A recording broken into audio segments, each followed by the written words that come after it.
Well, greetings and salutations, everybody. Welcome to the best damn movie-related show on the planet Earth, the John Campea Show podcast, coming from right here in our quaint little studio. I'm, of course, your host, John Campea. I'm joined today in studio by Ray Ora. Hey, what's up, everyone? Jonathan Voico. Did you guys know I look like Matt Reeves? No, I've never heard anybody say that before. Never. And, of course, writer, director, producer, Robert Meyer Burnett. I watched Amadeus, the theatrical cut last night. I love that movie. It's one of the greatest movies ever made. And of course, most importantly, Murray Abraham, baby. you guys are here. Thank you so much for being here, making our little show part of your day. And here's how today's show is going to go. We're going to start off by talking about a number of predetermined topics we got lined up for you guys. And then in the second part of the show, well, that's when we take your live comments and questions. If you have a thought, theory, opinion, question, observation, or topic you'd like to hear us discuss, go ahead and drop it on into our tip link. You can go to www.streamelements.com/JohnCampea/tip. And as long as you submit a tip question or something that is appropriate to be addressed on our show, we'll read it off and address it here on the show. And hey, listen, the good news about that tip link is that it's actually good 24 hours a day, 7 days a week. So maybe you're watching this show a little bit later on the day on YouTube, or maybe you're listening to it on one of the podcast feeds, either like on Spotify, Apple Podcasts, or your favorite podcasting app of choice. You can still send in a tip question anytime, 24/7. And if you send one in when we're not live, well, we'll just get around to answering it on the next episode. All right. We got a hell of a lot of stuff to cover here today. So let's get things going with this. One of the questions we've been getting asked a lot around here lately is, John, is Ironheart getting canceled? There's no trailer for it yet. Now, of course, that's because a lot of people assume with a television show that marketing campaigns and strategies are the same as movies. And of course, they're not. You know, television shows, unless it's one of those rare examples, television shows generally don't like start marketing 6 months in advance or any kind of a situation like that. Right. They generally start marketing a lot closer to when the seasons drop, at any rate. But we don't have to wait anymore for the news. Because according to online scooper Daniel RPK, he just put out this thing saying, Ironheart trailer tomorrow. So we are finally going to get a look at Ironheart. Oh, boy. Now, listen. We have, Jonathan reminded me last month that we just recently celebrated our 1 year anniversary of being back in the home studio. Wow. And it was quite a while before that we talked about the first set images coming from Ironheart. Had to be at minimum year and a half ago, maybe 2 years ago. I'm terrible with time, so maybe I'm wrong, but it was at least a year and a half ago. So we're finally getting this first trailer tomorrow. And I'll just let you know where I'm at right now with Ironheart. When you introduce a character well in something before their own title project, for example, T'Challa being introduced in Captain America Civil War, that can increase excitement and hype for their own upcoming project, which of course, after that, we got the Black Panther movie. It was fantastic, nominated for Best Picture at the Academy Awards, made over $1 billion at the box office, yada, yada, yada. However, when you introduce a character first in something else before their own title thing, and you don't do it well, that can sap out energy and hype and electricity. One example of that was Echo. I did not like, I was excited about the Echo character, a lot of potential there. I just didn't like the way they handled her in that Hawkeye series at all. And I actually lost interest in the Echo series before it ever came out. And it turns out the series wasn't all that good anyway, but I actually lost interest in it just because they didn't set up the character well.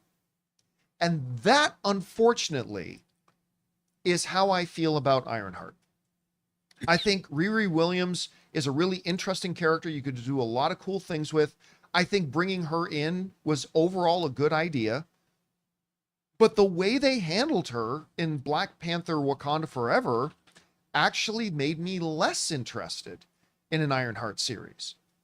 And I am sitting here right now, Rob, I'm kind of in a position, I'm one of these guys right now where I'm like, it's good that this trailer's coming tomorrow because for me, I'm not speaking for anybody else. This trailer's got a lot of work to do to get me won over. right? And a good trailer can do it. I mean, I'm hoping after tomorrow I'll be going, oh my God, I can't wait for Ironheart. But if I'm being honest, right now I could care less whether this show comes out because I don't think they manage the character well in Black Panther Wakanda Forever. Anyway, we got this trailer coming tomorrow. How important is this trailer for the series? Where are you at right now in your anticipation level, and what are you hoping to see in the trailer? I'm right there with you. I mean, the character itself doesn't bother me. The idea, I mean, if we were going to move into an Armor Wars situation, they talked about making an Armor Wars movie and having Stark tech out into the world, but that's so not where the MCU is going right now. I mean, to me, this is a cul-de-sac of disinterest for me. I mean, the show could be great, you know, and I hope it is. I hope it is too. I mean, I'll cross my fingers and hope it is, but what does errant Stark tech have to do with the upcoming Avengers Doomsday or Fantastic Four? Or I feel that one of the things that the Marvel Universe did, the MCU did, doing an Echo series, again, you're going into a cul-de-sac that doesn't go anywhere. And you're asked to care about a show that's sort of really off topic. And I understand. I love the idea that they're trying to take these lesser characters and bolster them. I think that could only benefit the MCU if it's done well. But at the end of the day, where's the excitement level? There isn't even she was introduced in Wakanda Forever in the MCU, but it's not like they introduced her like Black Panther, who you immediately, as soon as Black Panther was on the screen, his father was assassinated. He's running with superhuman speed after the assassin. You have this great action sequence that introduces him, and you're like, I'm all about T'Challa. I'm all about Chad Boseman as Black Panther. That's how you introduce a character. Or the way you introduce Tom Holland in Civil War, where you have that great scene where Tony Stark goes to his apartment, and there's this, you have one of the heavy hitters meeting Aunt May, meeting Tom Holland Spider-Man, and it's endearing and you love it. That was not the case with Riri Williams. No. Even in the movie, it seemed egregious. Like, why is this tacked on? It feels like, here, this is an upcoming character you'll see in another movie or TV show. It wasn't well done. And I'm sure it was mandated. I'm sure Ryan Coogler he could have done without it, because they could have developed M'Baku. They could have done anything more with the Wakandans. But again, especially where we're at in the MCU, unless this show is great, maybe they should have held on to it. But if it does, if it has something to do with what's coming, then maybe that'll make it more interesting. But yeah, see, you and I are different that way, right? Like, I have very little, I don't really care much if it ties into other things that are coming. Sure, like, but I mean, for example, like Werewolf by Night. Werewolf by Night has had zero impact on the MCU. But you know what? It was good because it was good. No, it was good, but it also was intriguing in the sense that it showed us something in the MCU that we hadn't seen before. It delved into the whole supernatural world and man thing, and the whole concept behind it was really interesting. Right. It was good on its own merits. On its own merits. And I'm like, this show, everything about that show fascinated me from moment one. And with Riri Williams, we're getting somebody we already know whose technology is being used. And so it's, I mean, I don't know, maybe it'll be a great character study. Well, you know, here's the other thing working against it for somebody like me. I've mentioned this before, but I start with negative interest on what I would call offshoot characters. Right. So like, I like Flash, but I don't ask me if I'm interested in a Kid Flash movie, you know, right? Or Superman. I don't necessarily want a Superboy. Wonder Woman. I'm not really interested in a Wonder Girl. These derivative characters. And so now you've got Ironheart, which is clearly meant to be a pseudo, we're out of stock on Iron Man, here's a replacement brand sort of thing. And again, not to say that they can't be wonderful. They can. I'm just saying it starts me off in the negative of interest when it's just a derivative character. The show has to overcome that prejudice you have. Yes. Yeah, I feel the same way. It's got to have something that's, like you said, like Werewolf by Night. It's got to have something to it that is unique, bring something new to the table. And again, I'm not saying it can't do it. It's capable of doing it. It's got the Marvel minds behind it, but it's got to execute. Otherwise, this is going to be one of those situations where I feel like they should pull a David Zaslav and Batgirl and should have just pulled it off the calendar, even though they already shot it. Unless it's really good.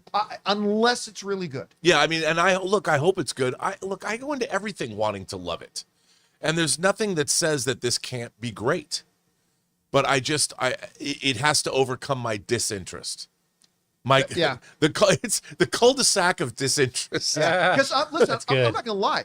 I'm gonna watch the debut episode. The moment it drops, Sure. I'll be in front of my TV with a drink, bowl of popcorn, whatever, and I'll be watching the first episode. But my tap out hand is going to be ready to go. Right. I'm gonna be ready to tap out if it doesn't catch me right away. And here's hoping that it does. Anyway, guys, question is for you. What do you think about this? According to reports, the first Ironheart trailer is going to drop tomorrow. And I'm very curious about it because it's got a lot of work to do, because I don't think I'm alone in saying this trailer is going to have to win me over. Hopefully, maybe it'll do a great job and it'll get us interested in it. However you feel about it, jump down into the comment section below and let us know your thoughts. All right, guys. With that down, let's move on to this, shall we? Let's talk about Blade. Why not? The movie that never is, never was, maybe will never be. We were just talking about it again the other day. And we're not the only ones who are kind of frustrated by that. It's been 6 years since Kevin Feige said, ladies and gentlemen, our new Blade, Mahershala Ali. And as of today, we still don't even have a director, right? They've gone through several iterations, several things. Let this be a lesson to you guys. Don't make a major announcement about a movie if you're not ready to go on that movie. And because this is turning into a little bit of an embarrassment point for Kevin Feige and all of Marvel and Disney as a whole. This has been and now granted, this happened with others a lot, but it doesn't happen often with Marvel.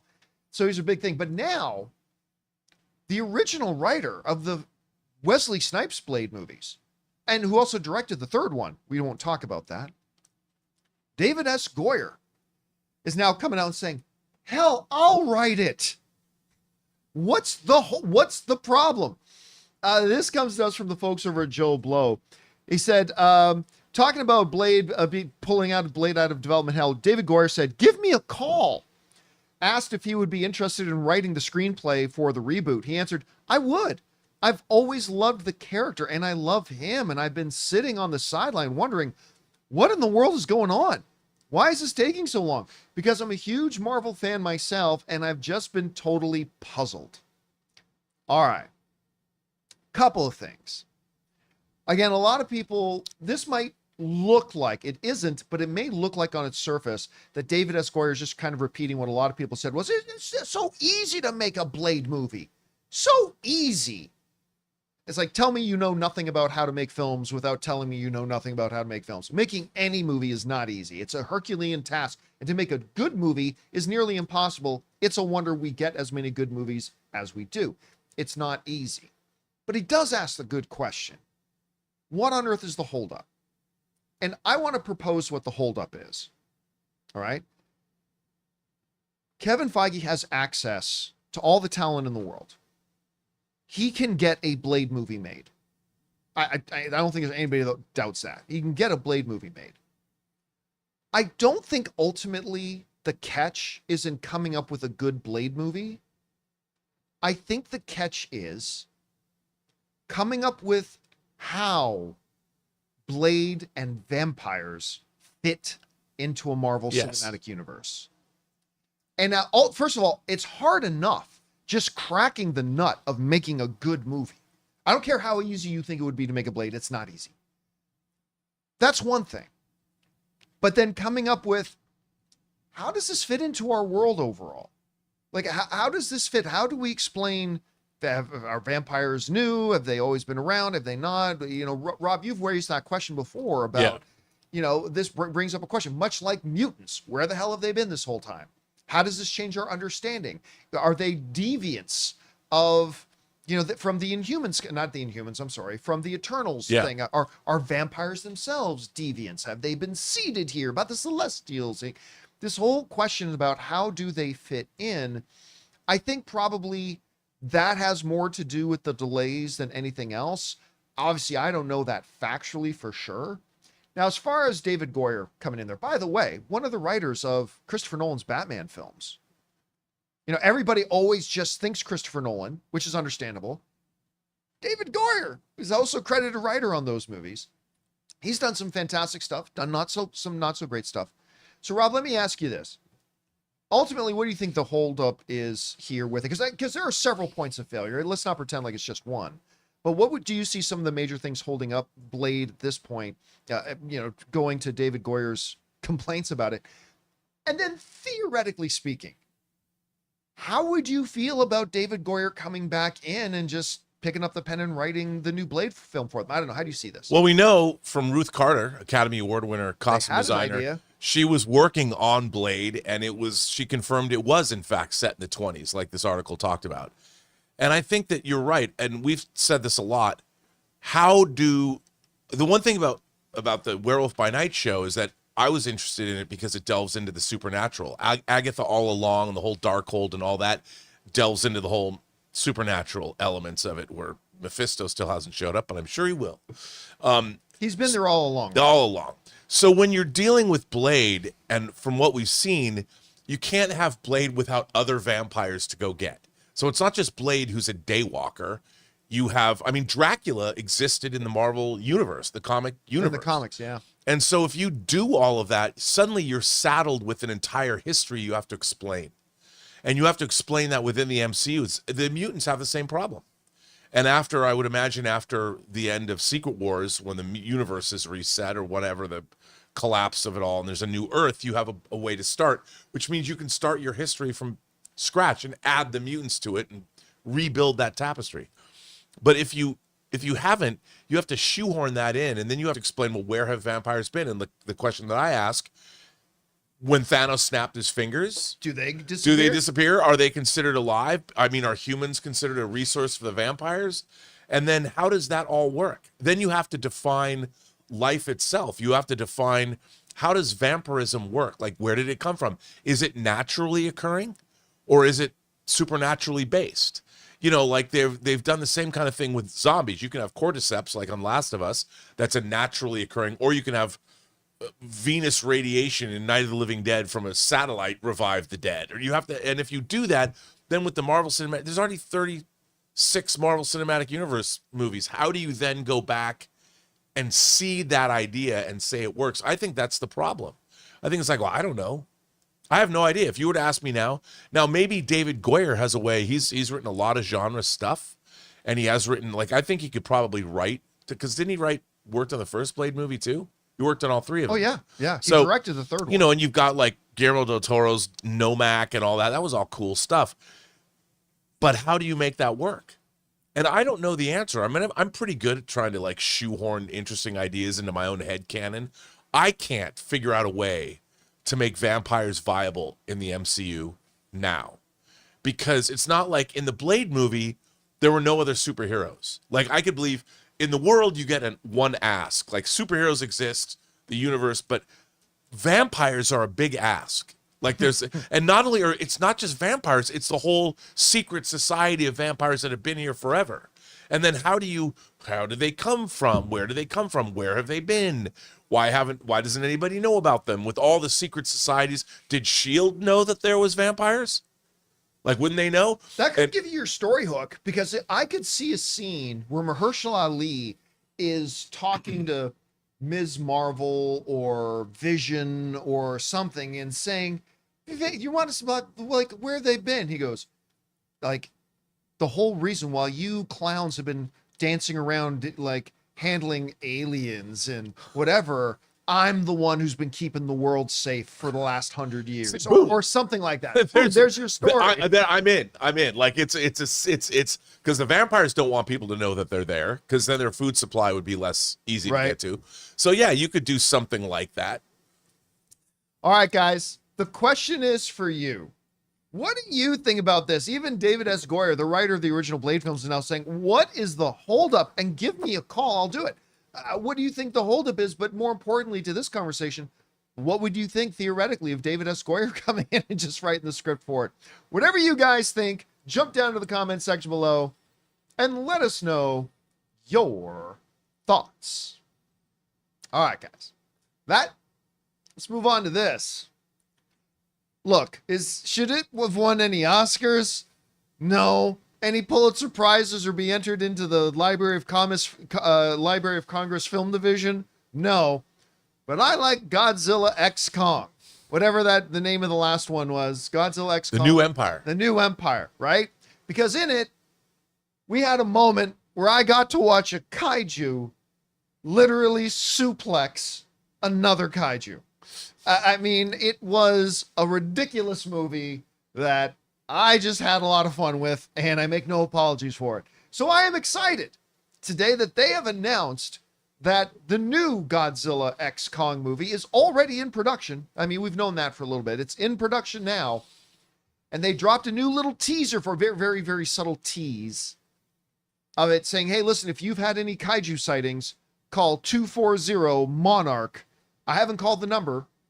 Damn it, I should have called the number to see what you get. Let's call it now. Let's do it live. Let's call it live. I don't have the ability to do that. But actually, Ray, maybe pick up your phone, look up the phone number, and maybe give it a call and tell us what you hear. Okay. But they also okay.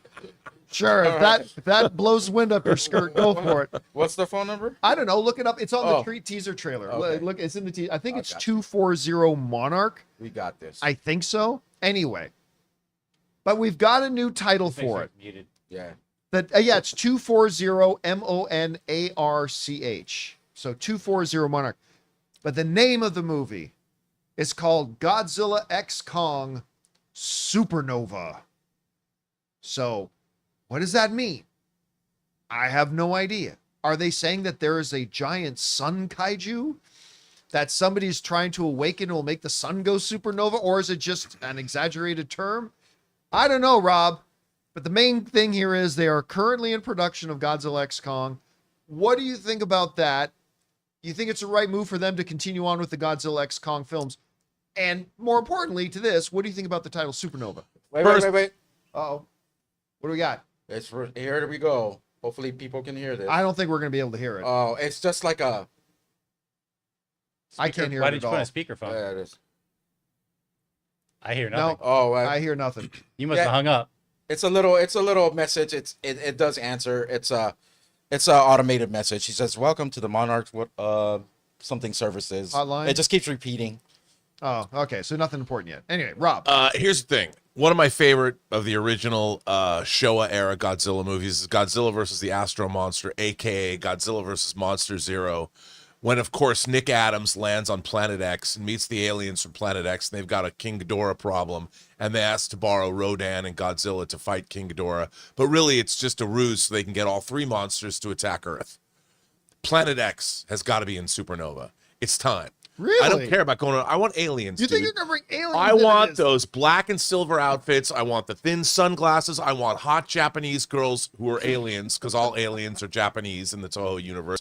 And I want them to come with their flying saucers and their maser cannons. I want all that. And by the way, the leader, their leader, they had a riff on him in Godzilla Final Wars, the Toho man in suit Godzilla movie. You know, when he fought, it was awesome. Why not? It's time. You've already enough of this cursed Earth, journey to the center of the no. Supernova, aliens. That means you can do a whole tie-in with the Oasis tour and call it Champagne Supernova. It'll be Oh my awesome. God. Think about it, man. I want flying saucers. I want aliens. I want the leader or whatever the controller, whatever his name is. That guy's dope.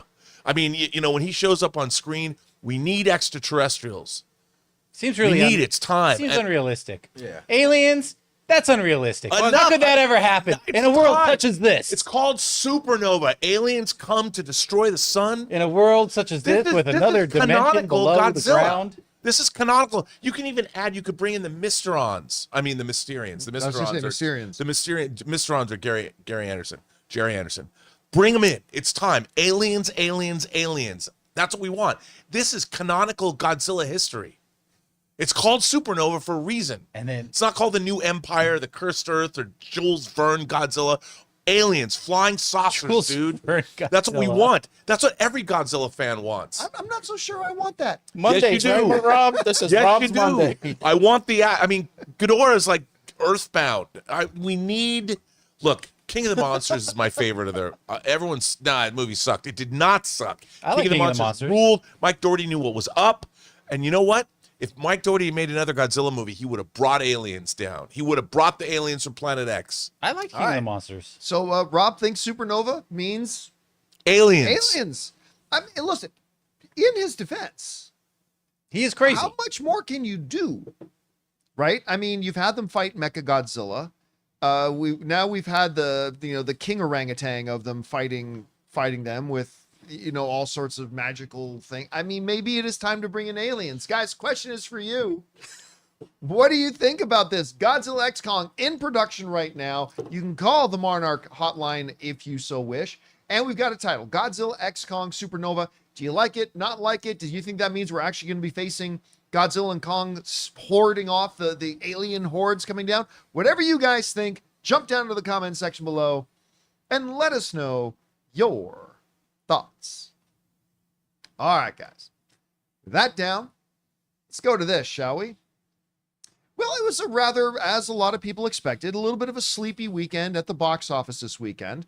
Certainly not super low, but not a great one. But Thunderbolts came out in #1 spot again. The Hollywood Reporter writes the following. They say Marvel Studios' Thunderbolts lorded over a relatively quiet weekend at the domestic box office, earning $33.1 million for a 10-day North American tally of $128.5 million and $272 million globally. The ensemble pick, led by Florence Pugh and Sebastian Stan, fell a respectable 55%. I believe I predicted 52.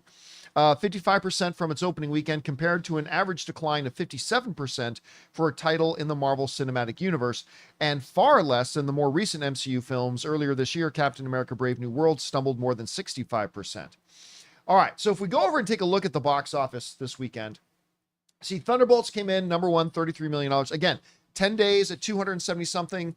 I said a good target for this movie would be right. If they can hit 500 million, they got to be totally happy about a bunch of B and C list secondary characters from other movies gathered together into one place. If that can make $500 million, I think they got to be happy with that if they can get to it. But anyway, so $270+ million after 10 days. Sinners hanging in there in the #2 spot, $21 million. By the way, that movie has now overall accumulated $283 million at the box office. Good on it. The Minecraft movie, inching closer and closer to that $1 billion mark. Will it get there? Maybe. It's at $909 million now. It made another $7.9 million this weekend. The Accountant 2 comes in the #4 spot at $6 million, and all three first week movies, all three movies that opened up this weekend, finished in the 5, 6, and 7 spot. The #1 film out of the new ones was Clown in a Cornfield. Yeah. Listen, I'm not gonna lie to you. I want to see this movie. I thought the trailer was fun. It's a literary adaptation of a trilogy of books. And it's directed by the director of Tucker and Dale versus Evil. I wonder what it's about, though. The title is so vague. What's it about? And that beat out the other two films that opened up. Shadow Force, which made about $2 million more than it should have, at $2,015,000. And then a movie that I really enjoyed, Fight or Flight. A movie I really enjoyed. It's a poor man's version of Bullet Train, but super fun nonetheless.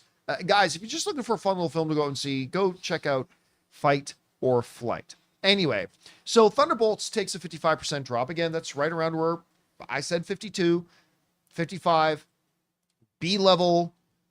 I mean, if you were to tell me this thing was pacing with a Captain America movie, I don't know if that says more negative things about the Captain America movie or that says more positive things about Thunderbolts. But again, this is, it's funny. I've been saying for so long, don't expect Thunderbolts to do great at the box office. Here's what great for Thunderbolts would be. And I would always say a modest number. And people would say, you're crazy. It's a Marvel movie. It's going to make all this money. And I kept telling people, yeah, but it's B and C list level secondary characters from other movies that have been there already. And they're just kind of being gathered up like leftovers and put into this thing. I don't know, that movie on its own, it could be great. And it is great. The movie's wonderful. If it's going to make a ton of money. And then it does exactly what I thought it was going to do. And people go, well, this is unexpected. I'm like, unexpected. This is kind of where I thought it should be. Anyway, 55% drop, better than the average Marvel movie, which drops 57%. Again, a lot better than Captain America does. I mean, were they hoping for better? Without a doubt. I'm sure they were hoping for better. But again, if after 10 days they're making $270 million, this movie's on its way to being profitable. I think it's fine. The big thing is going to be Fantastic Four. That's going to have higher expectations. But I think this is perfectly okay for Thunderbolts. I don't know, Rob, you saw this. What do you think? I think that I'd like to see it make more money. I think it deserves to make more money. It does deserve I got a more. question for you about the movie, though. Do you think they're positioning Wendell Pierce to be the new president of the United States in the MCU? Ooh. Because I think that'd be awesome. I love Wendell Pierce. I'll be honest with you. I hadn't given that one thought. But that's a great idea. Right? I mean, let's face it. The presidents of the United States in the Marvel Cinematic Universe come and go so fast. Like, where was the president of the United States for Secret Wars or from Secret Invasion? Who knows? Who cares? But you know what? I think you're onto something. I Wendell think Pierce, is gonna man. be the President of the United States. MCU. Bunk. Or they're going to make him Blue Marvel. Anyway, sorry. Continue, please. No, I mean, look, I think it's cool that it's holding on, that it holds better than Captain America: Brave New World. I think people are sort of discovering it, but like you said, it is a bunch of it's not a bunch of A-list heroes. Yeah. And word of mouth is carrying it. And look, I really like the movie, and I think it deserves success, and hopefully it'll do even more money. It's got one more week. Really, you've got Final Destination opening this week, which is a banger. Again, I don't know how many people are going to go see Final Destination. I don't either. I'm going to be there opening. I don't know. I think people like it. They showed a screening of it in Germany. My compatriot on Let's Get Physical Media saw it, went and saw it in Germany, loved it. Said he saw it with a big crowd of people, that it was packed house. Really liked it. So I think people are, and it apparently, look, after what we saw at CinemaCon, it delivers. I mean, It's a good time at the movies, and if people want to go have a hootenanny, there's a place to go. I don't know why I use the word hootenanny just I'm now. often looking forward to a hootenanny. I just don't know. But Rob, I've never been to a hootenanny, Rob, I don't think. The main question is, do you, like maybe you have. you like your hat? But do you like your hat? I mean, helmet. It's cool, right? Do you like your hat? I love that line. That is so good. All right, guys. Question is for you. Thunderbolts hangs on to the number one spot, takes a 55% drop, lower than most Marvel films do. But, some people keep expecting every Marvel movie to be $1 billion film. This one clearly is not.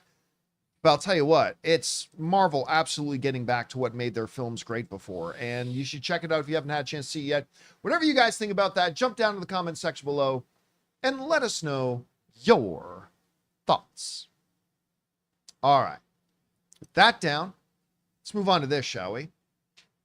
Despite the fact that I really could care less about motorsports, I really don't. I don't care about Daytona. I don't care. I'm not saying other people shouldn't. I'm just saying for me, as big of a sports guy as I've always been, I've never cared about motorsports or Formula One. But damn it, if the marketing for F1 with Brad Pitt hasn't got me more than a little bit intrigued. And today they put out a new trailer for it that is the model, a blueprint of how to make a great trailer. I cannot believe that a movie about car racing is one of my most anticipated films of the year now. And that's what these trailers have done, including this new one. Because this new trailer, Rob, it incorporated, again, just as a blueprint, it followed to perfection. Oh, You make it character-centric with heart-pounding tension and action, some spectacular visuals, but always keep coming back to the character. Because if you want to get me hooked onto a movie, you got to get me hooked into the character. And so many trailers just go with the thrill, or they just go with the visuals, or they just go with the action shots, and those can be effective. But when you put all of it in there, character-centered, character-anchored, action, tension, thrills all around, and keep coming back to the character, then jumping out, showing the character and the expression of who and what is making them tick with a thrilling action sequence connected to what makes them tick. It's just brilliantly put together. I found myself like breathing, like watching this trailer. The fact that, of course, that it looks like Top Gun Maverick is because it's done by the director of Top Gun Maverick. yeah. This movie looks, I'm far more excited about this movie than I have any business being. I can't believe how good this thing looks, that each trailer has been better than the last. Each little preview has been better than the last. And I am absolutely psyched for this. You saw the new trailer too. What did you think about it? Dude, what a trailer. And first of all, we've seen the first 10 minutes of the movie. You know, Yes, they we showed did. it at That first 10 CinemaCon. minutes were fantastic. Now, I'm a little different. When I grew up, I collected Dinky and Corgi diecast cars, and I love Formula One cars, like my John Player Lotus, the black John Player Lotus. I'm a big fan. And Le Mans and Grand Prix, those are movies I both own. When I was a kid, I love those movies. So I love Days of Thunder, and Jerry Bruckheimer produced that too. I mean, Rubbin's Racing. Is Days of Thunder a great movie? No. Is it Top Gun on the asphalt? Yes. I don't care. I loved it. What's the Will Ferrell movie? Talladega Nights. Talladega Nights. Yeah, well, I love that too. You know, the Ballad of Ricky Bobby. You know, and I give me Death Race 2000. Give me cars crashing. I love it. What about Driven? With I Stallone? like Driven and Rush. Rush You know? was really good. Yeah, Rush was really I'll give good. it to Rush was very really good. So, yeah. but Driven was kinda cheesy. this movie putting IMAX cameras, they've learned all their lessons putting cameras in the cockpits of F-18s. I mean, I can't wait to see this movie, if only because the visuals are spectacular. You've never seen car racing shot quite like this before, and it looks absolutely spectacular. And you know, the machismo, we're on racetracks and it's men doing manly things on the racetracks, you know, with rivalries, and you've got Javier Bardem with his accent. You come work for me, you know, whatever. What's not to love? I'm gonna see this movie 8 times. I'm gonna see it. This is gonna be my 40X debut. Oh, Yeah, maybe I'll go yeah. see a 40X movie just because. I'll go. Yeah, we all should. If you're gonna go man. see it, All 4 of us in the same car. yeah. in the same. We're gonna all ride together. We're gonna bounce around together. This makes me want to go out and buy like a satin members No. only jacket from 1986 that just has the F1 logo on the back, the logo for Oh, this I movie. guarantee you they're going to sell those. I would totally walk around. Remember those chrome, those chrome jackets Oh, yeah. with the things on the thing? Like I would never think about wearing them as an old middle-aged man with one foot in the grave, but this movie could get me to wear one again. I am so excited for this movie, I can't tell you. Yeah, it just, again, it looks stupid good. And Yeah. the whole idea, like even that one line with the rookie kid, right, saying you were mistaken if you think I'm just going to bend a knee to some Yeah. has been or whatever. Like Do you know- everything about it was so good. Do you know what I'm most excited about though? The sound design. Oh, I don't usually say that about movies.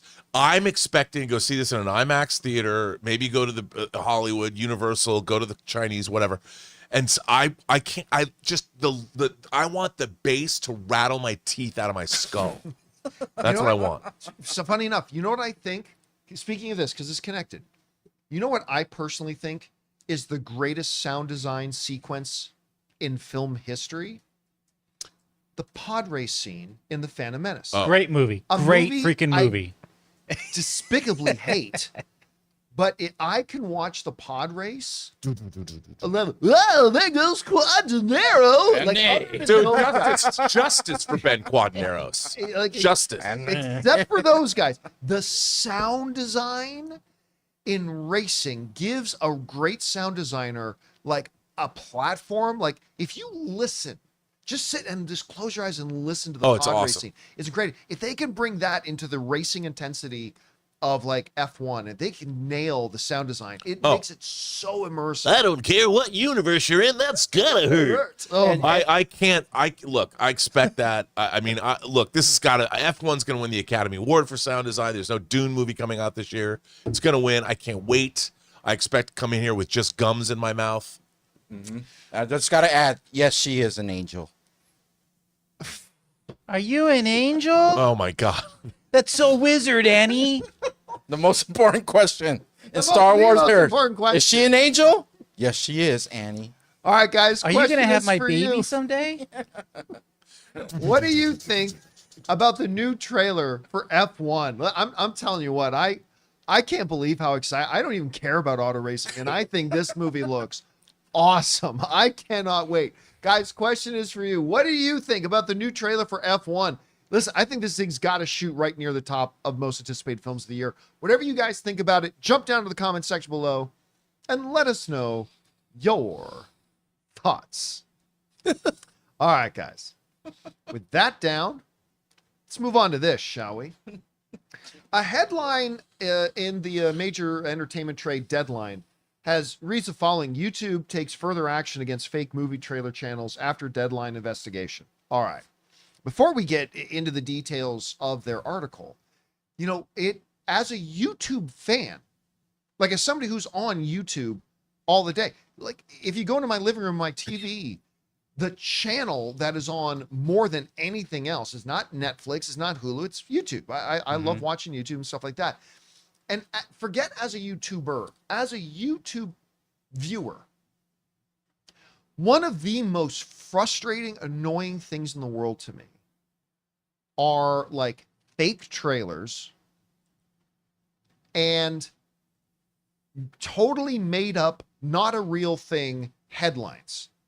Right. For example, like I'm not going to call out I don't call out or target any specific channels, but there are some channels out there, like even in the movie space, that is like Marvel major announcement rundown. There was no Marvel announcement. Avengers Secret Wars trailer breakdown. There is no trailer. But there are channels out there that run these headlines that are just like, this is a completely fairy tale, right? Also, the fake trailers. With AI and everything today, especially, I mean, they've been around for a long time, even prior to AI. But now with AI, it's so easy for them to make these fake trailers. And I don't even have an issue with user-generated concept trailer for Secret Wars. I don't mind that. I don't mind Avengers Doomsday fan trailer. I don't mind that. But when they just literally list themselves, here's some examples. This just today. Oh, dope. That dropped? I'm not saying this came out, but It's a royal trailer, I just did John. a search for something else. I was not searching Superman trailers. Right. It was something Superman related was coming up. And this comes up, Superman trailer. And doesn't say anything about fan cut, doesn't say anything about concept. It just tells a potential viewer, hey guys, here's the new Superman trailer. And I wasn't even alone. Right beside it literally was this one. This was right beside it. From one of the biggest culprits that's going to be mentioned in this article, screen culture. Oh, dude. So anyway, we go back over to Deadline. They write the following. And look at this one. Thunderbolts trailer. That is not in the trailer. Anyway, they're at YouTube has further cracked down on fake movie trailer channels. The video giant has suspended ad revenue on screen trailers and royal trailers, two alternative accounts run by the same creators behind Screen Culture and KH Studios. I'm sure you've seen that one around too a lot. YouTube's decision to suspend the channels from its partner program follows a Deadline investigation that chronicled the scale and sophistication of fake movie trailers. Screen Culture and KH Studios were suspended in March. They are two of the most prolific purveyors of concept trailers, which rely heavily on AI to drive engagement and, in some cases, fool users into believing the videos are authentic. Screen Culture and KH Studios were approached for comment, which obviously they had no comment. In a statement, YouTube said, "Our enforcement decisions, including suspensions from the YouTube Partner Program, apply to all channels that may be owned or operated by the impacted creator. Screen Culture has 1.4 million subscribers. While its alt account Screen Trailers has 33,000 followers, KH Studios have 724,000 subs, while Royal Trailer boasts 153s. YouTube's monetization policies state that if creators are borrowing material from others, you need to change it significantly to make it your own. It adds that videos must not be duplicative or repetitive and should not be made for the sole purpose of getting views." All right. I have a couple of thoughts. Number one, finally, YouTube is doing something about this. All the problems in the world. Big one. Man. Like if you're, well, I mean, yeah, but for YouTube, this is a major issue. Yeah. No, I know. And they I need to be agree. cracking down on this and get rid of this nonsense. My second thought is, okay, good that you're doing it, but why are you stopping at just suspending their monetization? Kill the channels. Listen, You don't have to make videos I like. You don't have to make videos I approve of or anything like that. But when the sole purpose of the content you're putting out is to deceive and trick the audience, when that's your sole purpose, ban the channel. Don't just take away their monetization. Although I'm sure without monetization, they have no incentive to make more of this crap. But I mean, get rid of it. And then I think extend that. Extend that to the trailers that literally put out, again, like Avengers, Secret Wars, major casting announcement by Marvel breakdown. There was no Marvel announcement about Secret. Like start cracking down on that too. I'm not talking about YouTube channels that make mistakes or YouTube channels that get something wrong, but I mean when it's obvious, clear as day, their specific intention is to deceive the audience. That is your actual intention. Everybody's going to make a headline that they maybe didn't word right, or maybe they found out later they were wrong about. I'm not talking about little knick-knacky things like that. I'm talking about it was clear. Their intention was to trick the audience into thinking there was an announcement and something like that, right? Crack down on that too. Anyway, I think this is a good start for them. I think listen, when you rely on your user base, if you keep tricking your user base, if you allow somebody else to keep lying to and tricking your user base, what this does is that it lowers the enjoyment for the user's experience of your service. Yeah. YouTube has to do this to protect itself. Because I'll give you an example of this, Rob. I love my technology, my phones and stuff like that. I used to play a lot of mobile games. I used to play a lot of mobile games on my phone. And all these games list is free, free, free. And then you get them and you realize, oh, I got to pay to actually get anywhere in this game. The in-app transactions and all you can't actually play this game without dumping a lot of money. Even outside of the gaming stuff, like a lot of apps these days, like say, oh, free, but then you download it, install it, and it says, congratulations, you get the first 5 days of this for free. Nice. It's like, that didn't, no. It didn't say that in the App Store. And you know what the result has been? Ask me the last time I downloaded a mobile game. Oh, yeah. It's been at least a year. Not because of anything that the Google Play Store or the App Stores has done. It's been because there are so many bad actors. It ruined my enjoyment, so I stopped using the service. Now, am I saying that unless YouTube cracks down on these fake trailers and fake, completely made up news things, stuff like that, that YouTube's gonna go out of business? No, but it does overall impact and hurt the user's experience when they're loading up YouTube thinking they're gonna see real stuff and see something specifically labeled, like telling you real trailer. Again, look at this. This is telling an audience member, hey, if you're looking, here's the new Superman trailer, and it's not, then that person might be a little bit less inclined to go back and to jump on YouTube again or trust any of the content that they see. Click on it. Come on, Jonathan.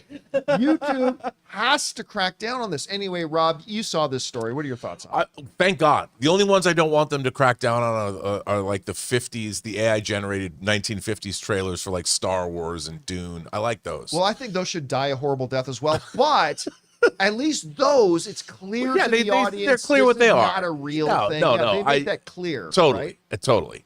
But yeah, I find all AI generated content annoying.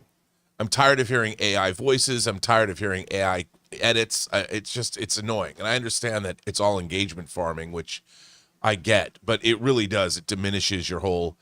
And every time, I hate myself. Every time I click on, I don't even think about it. I click on it, and like, 2 seconds, it's apparent that, oh, this is bullshit. But it is annoying because then I'll have to watch an ad. Yeah. But no, I think, look, disinformation, we're going to be, wait till AI picks up. Wait till a year from now, 2 years from now, 5 years from now.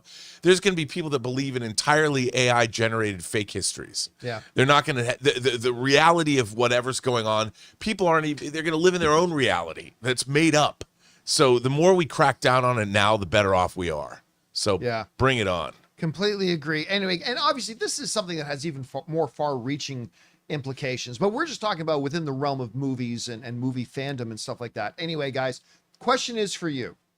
What do you think about this? YouTube is sort of cracking down on some of this stuff. I think they need to swing a much bigger hammer, to be honest with you. Give David Zaslav a call. Anyway, whatever you guys think, jump down to the comment section below and let us know your thoughts. All right, guys. With that down, let's move on to this, shall we?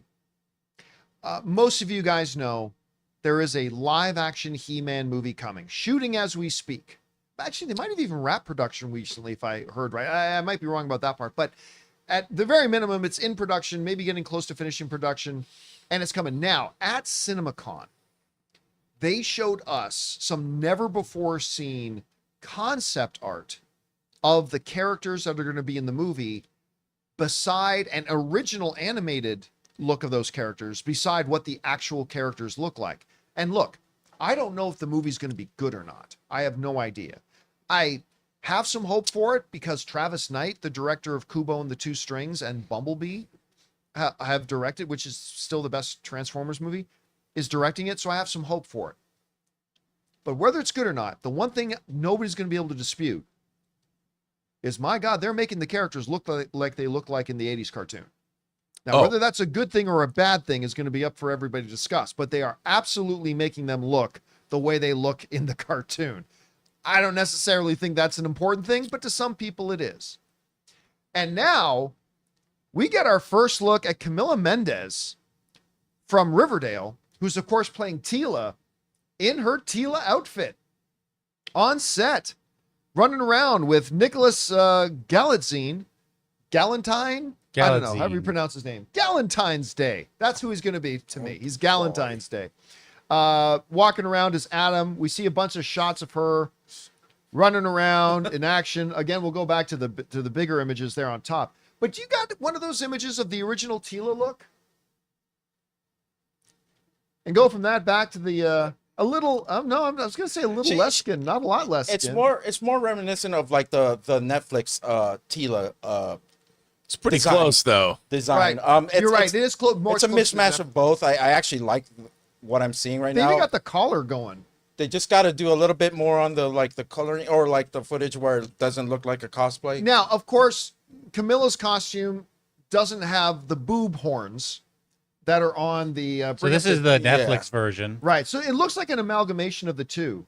Yeah. Yeah, of course. Definitely. They should lose the boob horns. We don't need those. But like that. But listen, I'm telling you Those too. boobs are horny. Wait till you I start thought those were seeing like croissants. Manny faces and stuff like that. It's gonna. Dude, Man at Arms. Man-at-Arms. Idris Elba is Man at Arms. That is dope. And I wanted to say that, Guy Dias, one of the nicest guys in the world. He was the production designer on like X2, Superman Returns, Christopher Nolan's Inception. Right. He is the production designer on this movie. And I can't imagine a better combination of I'm sure Travis Knight and Guy Dias are having the best time. And I kind of know Guy a little bit. And he did say Battle Cat in the movie.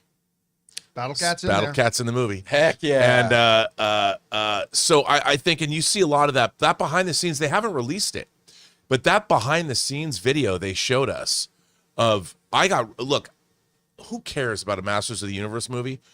I care now. After seeing that behind the scenes footage, the Eternia stuff is amazing. Yeah. The production Eternia design stuff looked really the good. production It did. design work. I mean, they didn't show us like the landscape of Eternia. It was all interior sets. They were on sets, but the design work was lush. I mean, it was gorgeous. It looked amazing. And it was the sorceress costume. They showed us the sorceress costume. They did. That costume was dope.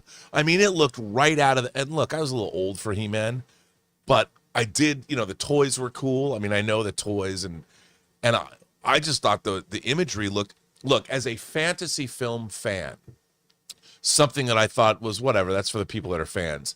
I got interested in it as an older fan of genre cinema. I'm like, oh, That's right. they're Wow. making a full-on, the same way that I enjoyed Dungeons and Dragons, this looked to me, there's no expense spared here. This is a lush, huge science fiction fantasy epic, and I can't wait. Yeah, I'm listen, stoked. I gotta say, I'm super interested in film. Now, I honestly, again, other than Travis Knight is directing it, which does give me some hope.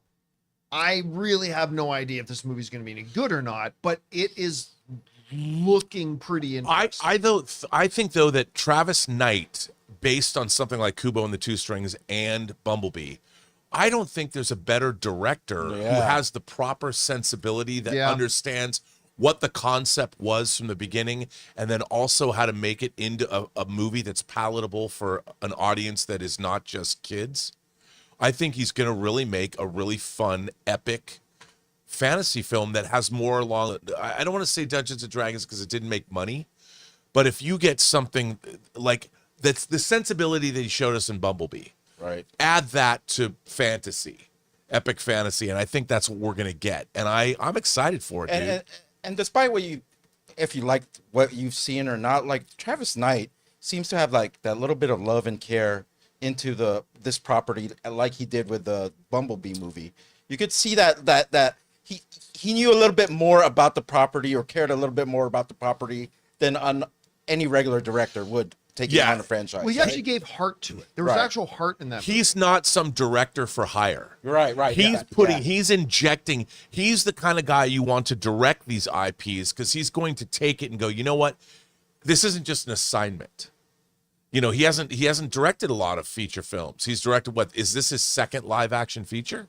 After Bumblebee? Kubo was animated. Yeah. This is his second live action. I mean, and feature. he started Leica Studios. I mean, this guy's a believer, and that's what you want. I mean, that's for that.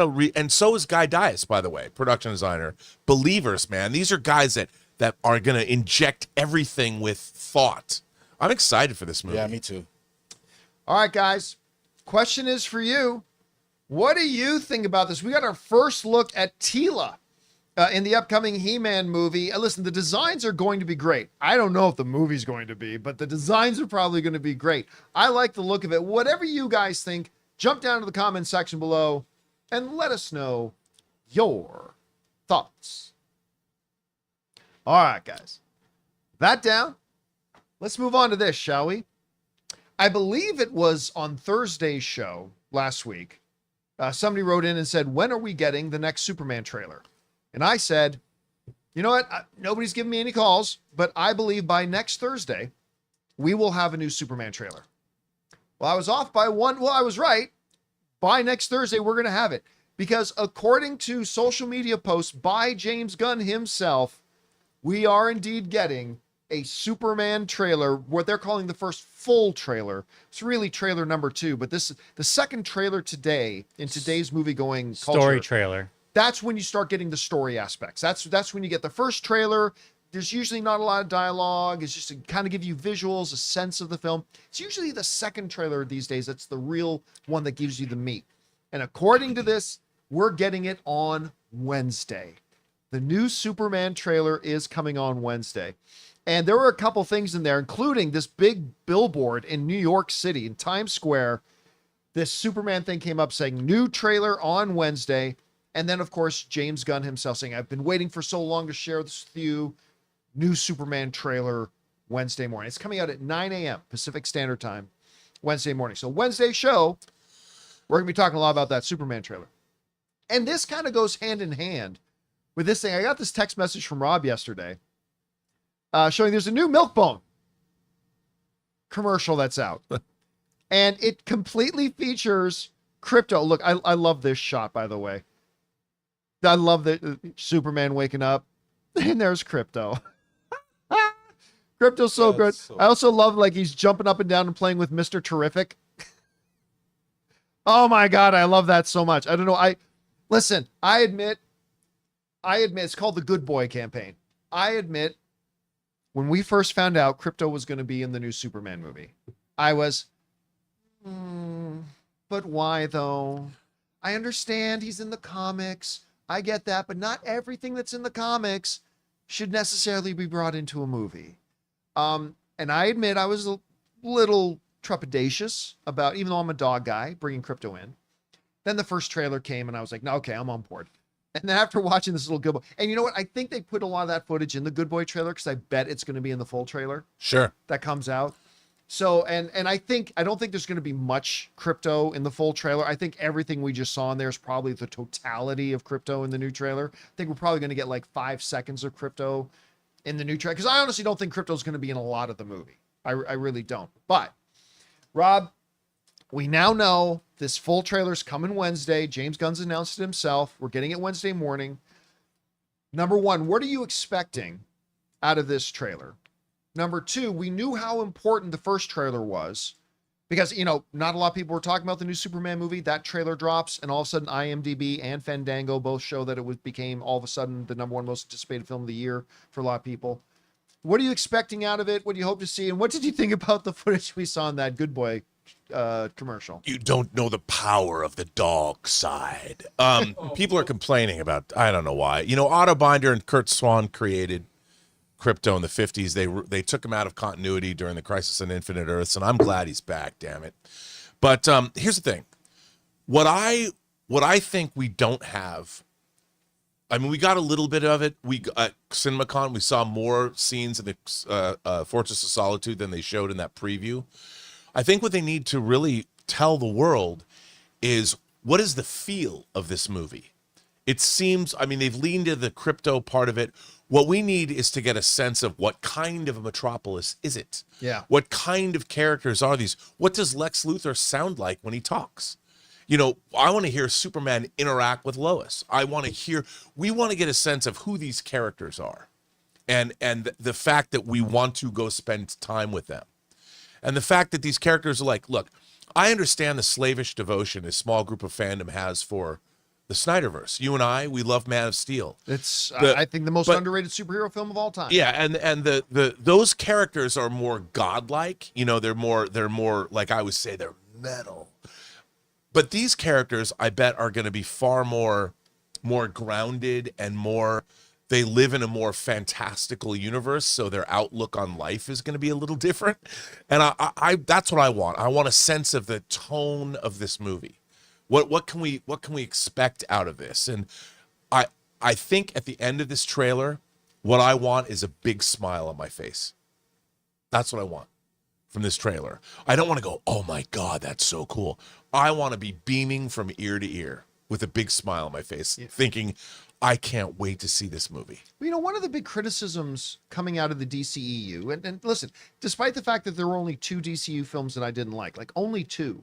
Right. And that was the Harley Quinn and the Birds of Prey movie and Wonder Woman 1984. That was it. Right. I literally at least liked every I'm with single you. one. I'm with you. But one of the criticisms that a lot of people levied against it was, to use your terminology, other people worded it differently, the lack of joy in them, right? Like, you can have heavy and serious, but also bring joy, right?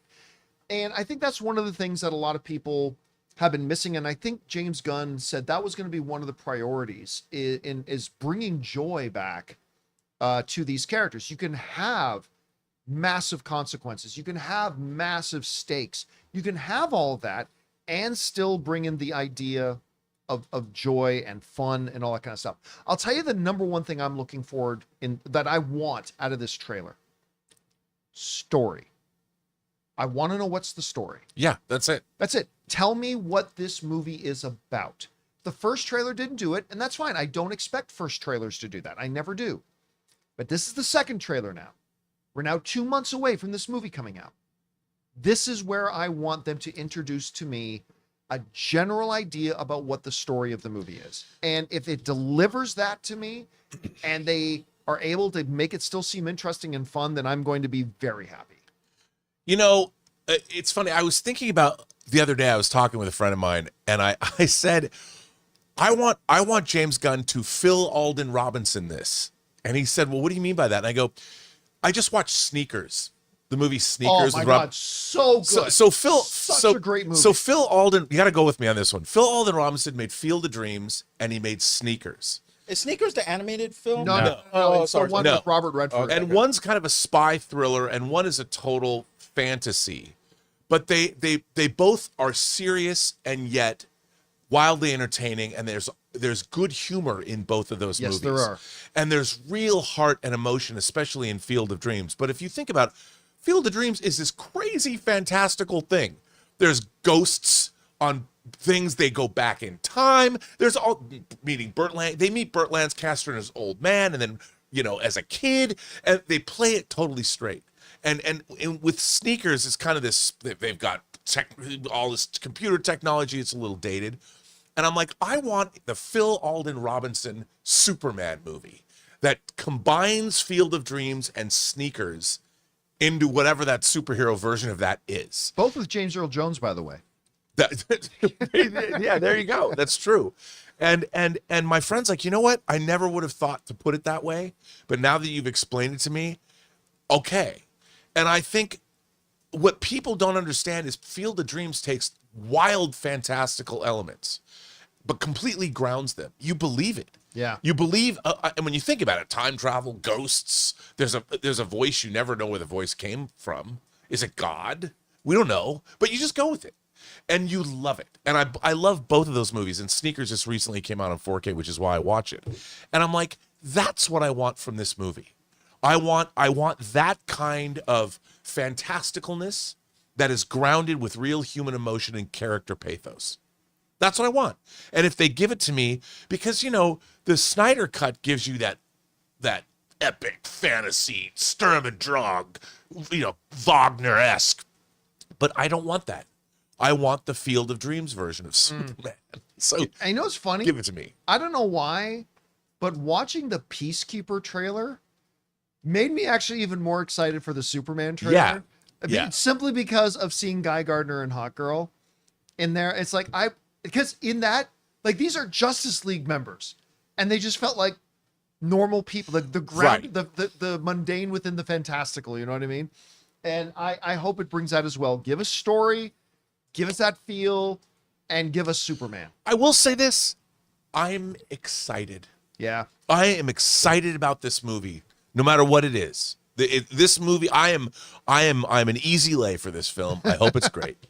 Anyway, guys, we're going to be talking about it a lot on Wednesday. I mean, this is going to be a couple of good days for trailers. Tomorrow, we got the Ironheart trailer, which got a lot of work to do, and hopefully it can deliver. Yeah. Day after that, we're getting the Superman trailer. Anyway, guys, what do you think about this? Are you excited to see the new Superman trailer coming out on Monday? What are you hoping to see in it as far as tone, elements, things like that? Whatever you guys think, jump down to the comment section below and let us know your thoughts. All right, guys. With that down, let's move on to the most important part of our show, shall we? Which is, of course, taking your live comments and questions. But before we do, we're going to bid adieu to, of course, Robert Meyer-Dimnet. Adieu. Great job today, sir. And we're going to also take a quick moment here to thank the sponsor of today's episode of the John Campea Show podcast, our friends at PrizePicks. Guys, we want to take a second to thank the sponsor of today's video, PrizePicks. What a great time to be a sports fan. Basketball playoffs are on. Hockey playoffs are on. It is the perfect time to jump into the action with PrizePicks, the easiest and most fun way to turn your sports knowledge into real winnings. PrizePicks is daily fantasy made really simple. Just pick more or less on a few player projections, like points, assists, goals, and you can win up to 2,000 times your money. For example, this week, I've got Jalen Brunson for more than 24.5 points, or Jason Tatum for more than 6.5 rebounds. I love how fast and easy it is to lock in a lineup in just under a minute. Plus, they've got a couple of weekly features, like, for example, Flex Friday. If your lineup doesn't win, you get your net losses back in promo funds. And every Tuesday, check out Taco Tuesday for discounted player projections up to 25% off. So download the app today and use the code CAMPEA to get $50 instantly after you play your first $5 lineup. That's code CAMPEA to get $50 instantly after you play your first $5 lineup. PrizePicks, run your game. And thank you to our friends at PrizePicks for sponsoring today's episode of the John Campea Show podcast. All right, guys, with that down, let's get on to your questions here, shall we? Jonathan, what we got up first? Anonymous says Final Reckoning is currently tracking for 68 million 3-day, 80 million 5-day. Fallout was franchise best at 61. NRG tracking currently has it higher than Lilo on first choice and about the same awareness. It obviously won't be bigger than Lilo, but still noteworthy. So they're tracking it to be the biggest opening weekend of the Mission Impossible franchise? Wow. I mean, listen, I'm thrilled if that actually happens. I don't think that'll happen, but if it does, that's great. Now, there's no way it opens to higher than Lilo and Stitch. There's just no way it opens. Like, I mean, obviously anything can happen. I don't have a crystal ball. I can't see in the future. I'm just saying I would be shocked if this opens to higher than Lilo and Stitch. Shocked. Shocked, I tell you. I mean, maybe I've been shocked before. Maybe I'll be shocked again. All right, what's next? Blake, who says, all I'm saying is that Red Guardian better have adamantium plot armor going forward. They better not kill him off in Doomsday. Listen, when you watch at best a mediocre film like Black Widow and a character comes out to you that you just love, even though the movie was questionable, that says a lot about you just made a great character. I love Red Guardian. And I think I've said this before, but one of the reasons that I love David Harbour's portrayal of him and the character is because he's hilarious, yes, but he's not just hilarious. And in Thunderbolts, again, I've talked about this before, he so smoothly transitions from being really funny to then being very emotionally present and being very real. And the fact that you got a character who can be both, because if he doesn't have that authenticity to him, then the jokes don't come across as funny. But because, this is the same guy who can sit down and have a real heart-to-heart with his daughter, it makes the jokes funny when he does them. And just the fact that he can be both. I love that character. All right, what's next? Val says, is WB's approach with Batman 2 shooting without a director preferable to Marvel's approach with Blade? Pros, cons of either? Sorry, let me see that. That doesn't really make sense because Blade doesn't even have a script. Yeah, is WB's approach with Batman 2 shooting without a director? Okay, number one, nobody said Batman 2 is shooting without a director. You can't shoot a movie without a director. And that's what they asked, right? Right. Bring it up again. Just so I see it. Is WB's approach with Batman shooting without a director preferable to Marvel's approach with Blade? I honestly don't know what you're asking. Yeah, because Blade doesn't even have a Marvel script to shoot. doesn't have an approach with Blade. There is no Blade right now. There's no Blade. Batman 2 will not shoot without a director. Now, it may not be Matt Reeves. It may be Matt Reeves. It may not be, but I can 100% guarantee you, Batman 2 is not shooting without a director. We may not know who the director is. Maybe it's Matt Reeves still. Maybe somebody else is going to direct. Don't know. But when they shoot the movie, they will absolutely have a director. Make no mistake about it. All right, what's next? Jake, what is the biggest loose end left in Andor you're looking forward to seeing the most in the finale before tying back to Rogue One? Mine is the fate of Luthen by far. Not sure what the conflict or final arc will be, or is it just rebellion forming? Nothing. I literally absolutely nothing. Listen, Jonathan and I were talking about this before the show started today. There are a lot of people who forget there are still 3 more episodes. Like, they watched, again, the best 2.5 hours of Star Wars in the last 25 plus years was last week. That was the best 2.5 hours of Star Wars in ages. And it's understandable, but a lot of people watched that and felt like that was the finale. It feels like the finale, but it wasn't. We got 3 more episodes coming. But the very fact that last week felt like the finale is a testament that's not really any more loose ends. I mean, yeah, people are curious to know what happens to Luthen, but that's not a loose end. I mean, again, Luthen, he may die in it. He may get captured, or literally he just may go, the rebellion's now formed. That was my mission, to get a resistance going, to get a rebellion. Yavin's set up. Mon has made her speech.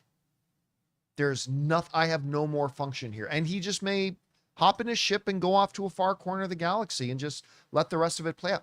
I mean, I don't know. I am interested in finding out, but loose ends? I really don't feel like there are any anymore. So I'm just really looking forward to seeing the story that they have for us tomorrow. I can't believe the finale's tomorrow, but we're going to be seeing it tomorrow. All right. Oh, actually, you know what? Espinosa in the live chat just raised the big one. What about Andor's sister?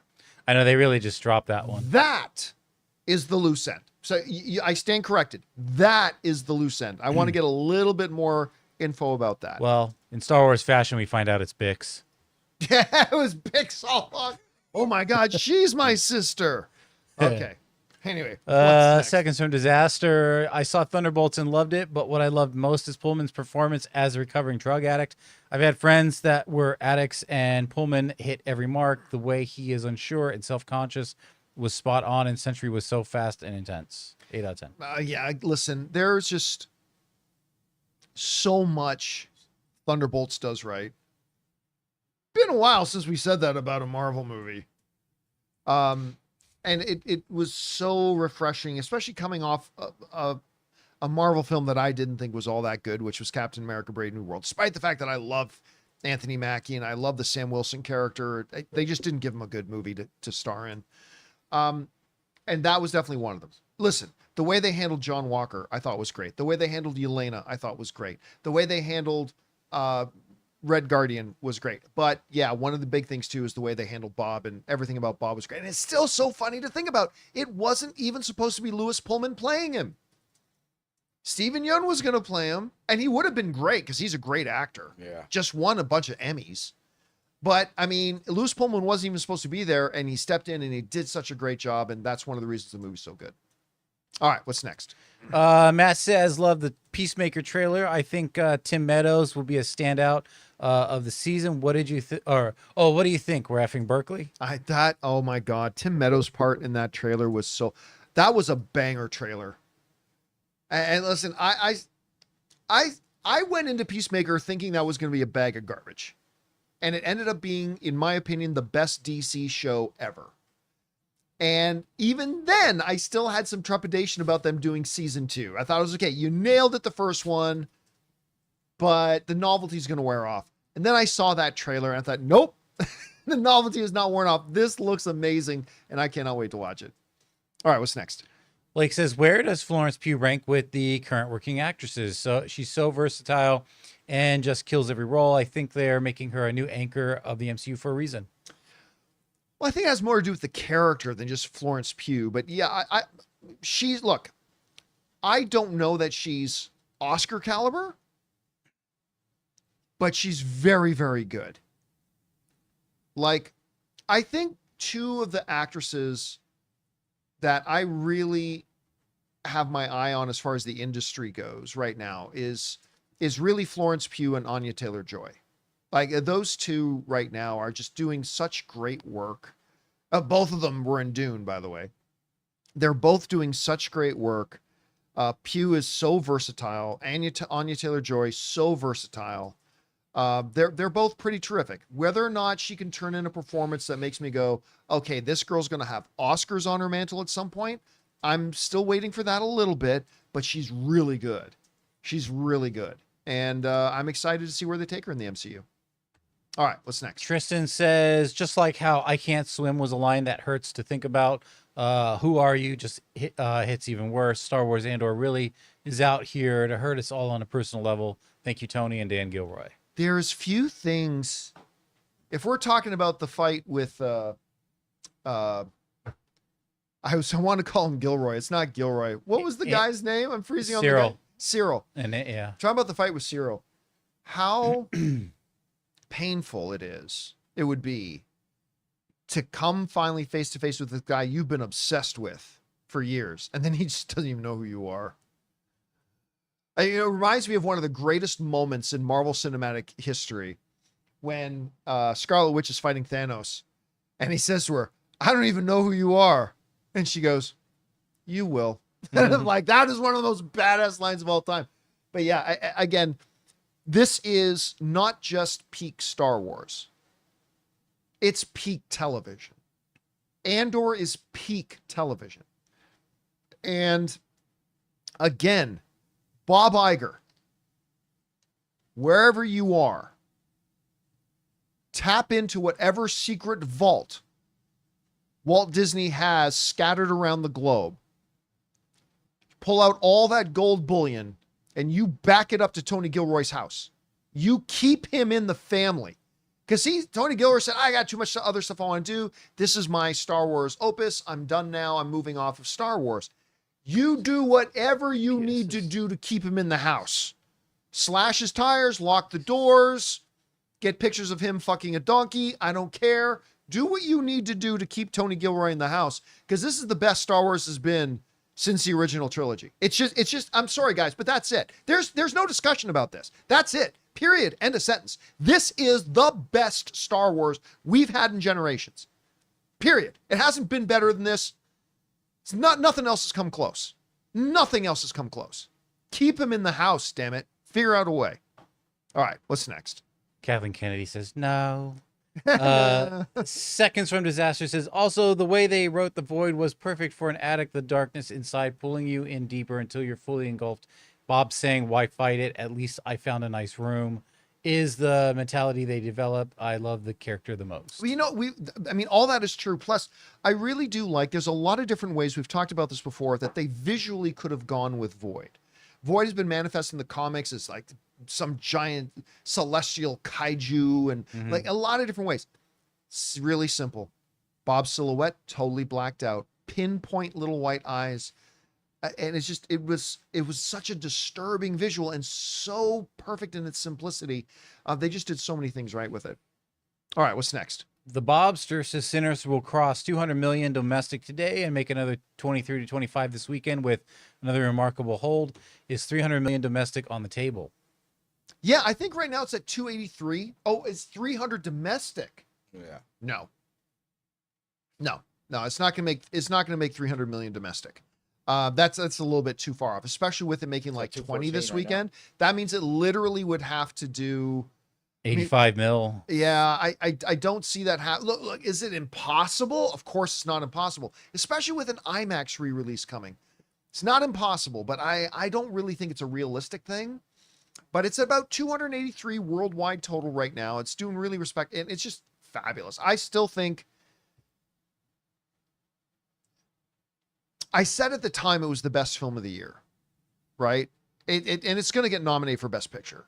It's a fabulous film. So whether or not it can get to 300 million domestic, I'm not really sure about that.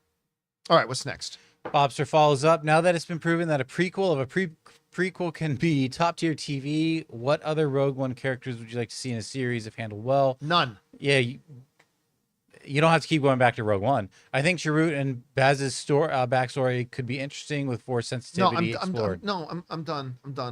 I don't want them to do any of that stuff. I really don't. Move fucking forward with Star Wars.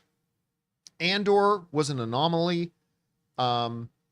And again, listen, the one good thing about Andor when they were doing it is, in all the Star Wars stuff, the actual formation of the rebellion was never really anything they touched on, right? It was one of the thematic elements of Rebels, but in the grand scheme of things, not a lot of people watch Rebels. Not a lot of the general movie-going audience watch Rebels. It's unfortunate because Rebels is really good, but to actually get into the nitty-gritty and the dark side, listen, when you're forming a resistance or rebellion, that's great that we had Han, but there have to be people doing dark things and getting their hands dirty, making it happen. And Lumen is the best emphasis, but I'm so over Star Wars for the last 30 plus years, only going back to things we've already covered. Well, yeah, we already know. Clone Wars again. It's like, yeah, like the story of Andor at least is the story of the formation of the rebellion. I don't want any more. Now, don't get me wrong. If they made another series about those two, would I check it out? Of course I would. It's Star Wars, but God damn it, just start making new stuff. Go to new corners of the galaxy. Move forward in time. Give us new stories. It's time to put all that other stuff to bed. Anyway. All right, what's next? Anonymous says, I don't live in California anymore, but glad to hear of another fellow Harkins Mountain Grove 16 goer. Used to love that theater. Saw Endgame there in Cine 1. If you haven't, you should check out the dine-in around in Redlands. I believe it's a Look now.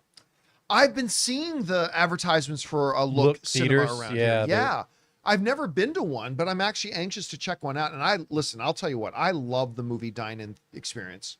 I've only been to a couple, but I've always had a great time. I was at an AMC dine-in and an Alamo Drafthouse dine-in theater. And listen, you'd think it would be disrupting, and they just know how to do it. They come in like the void. You don't even know they're there. Yeah, it's just they slip in so perfectly. They slip out so perfectly. There's a dirty joke in there somewhere. Anyway, And I didn't find myself distracted from the movies at all because they did it right. Anyway, I do like those experiences.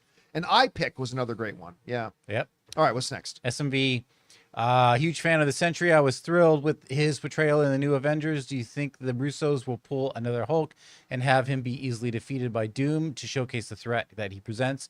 Curious to hear your thoughts. No, they definitely won't do that with Hulk. I mean, because they've already done it with Hulk, right?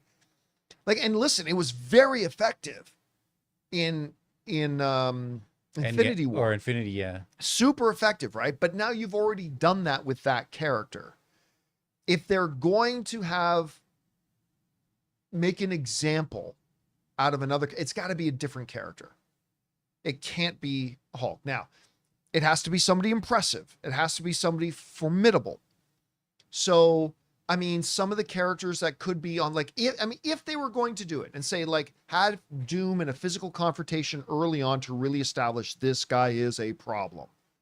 You can't do it with Hulk because you've already done that. Some of the characters that could be on the list you can't do Thor either for the same reason.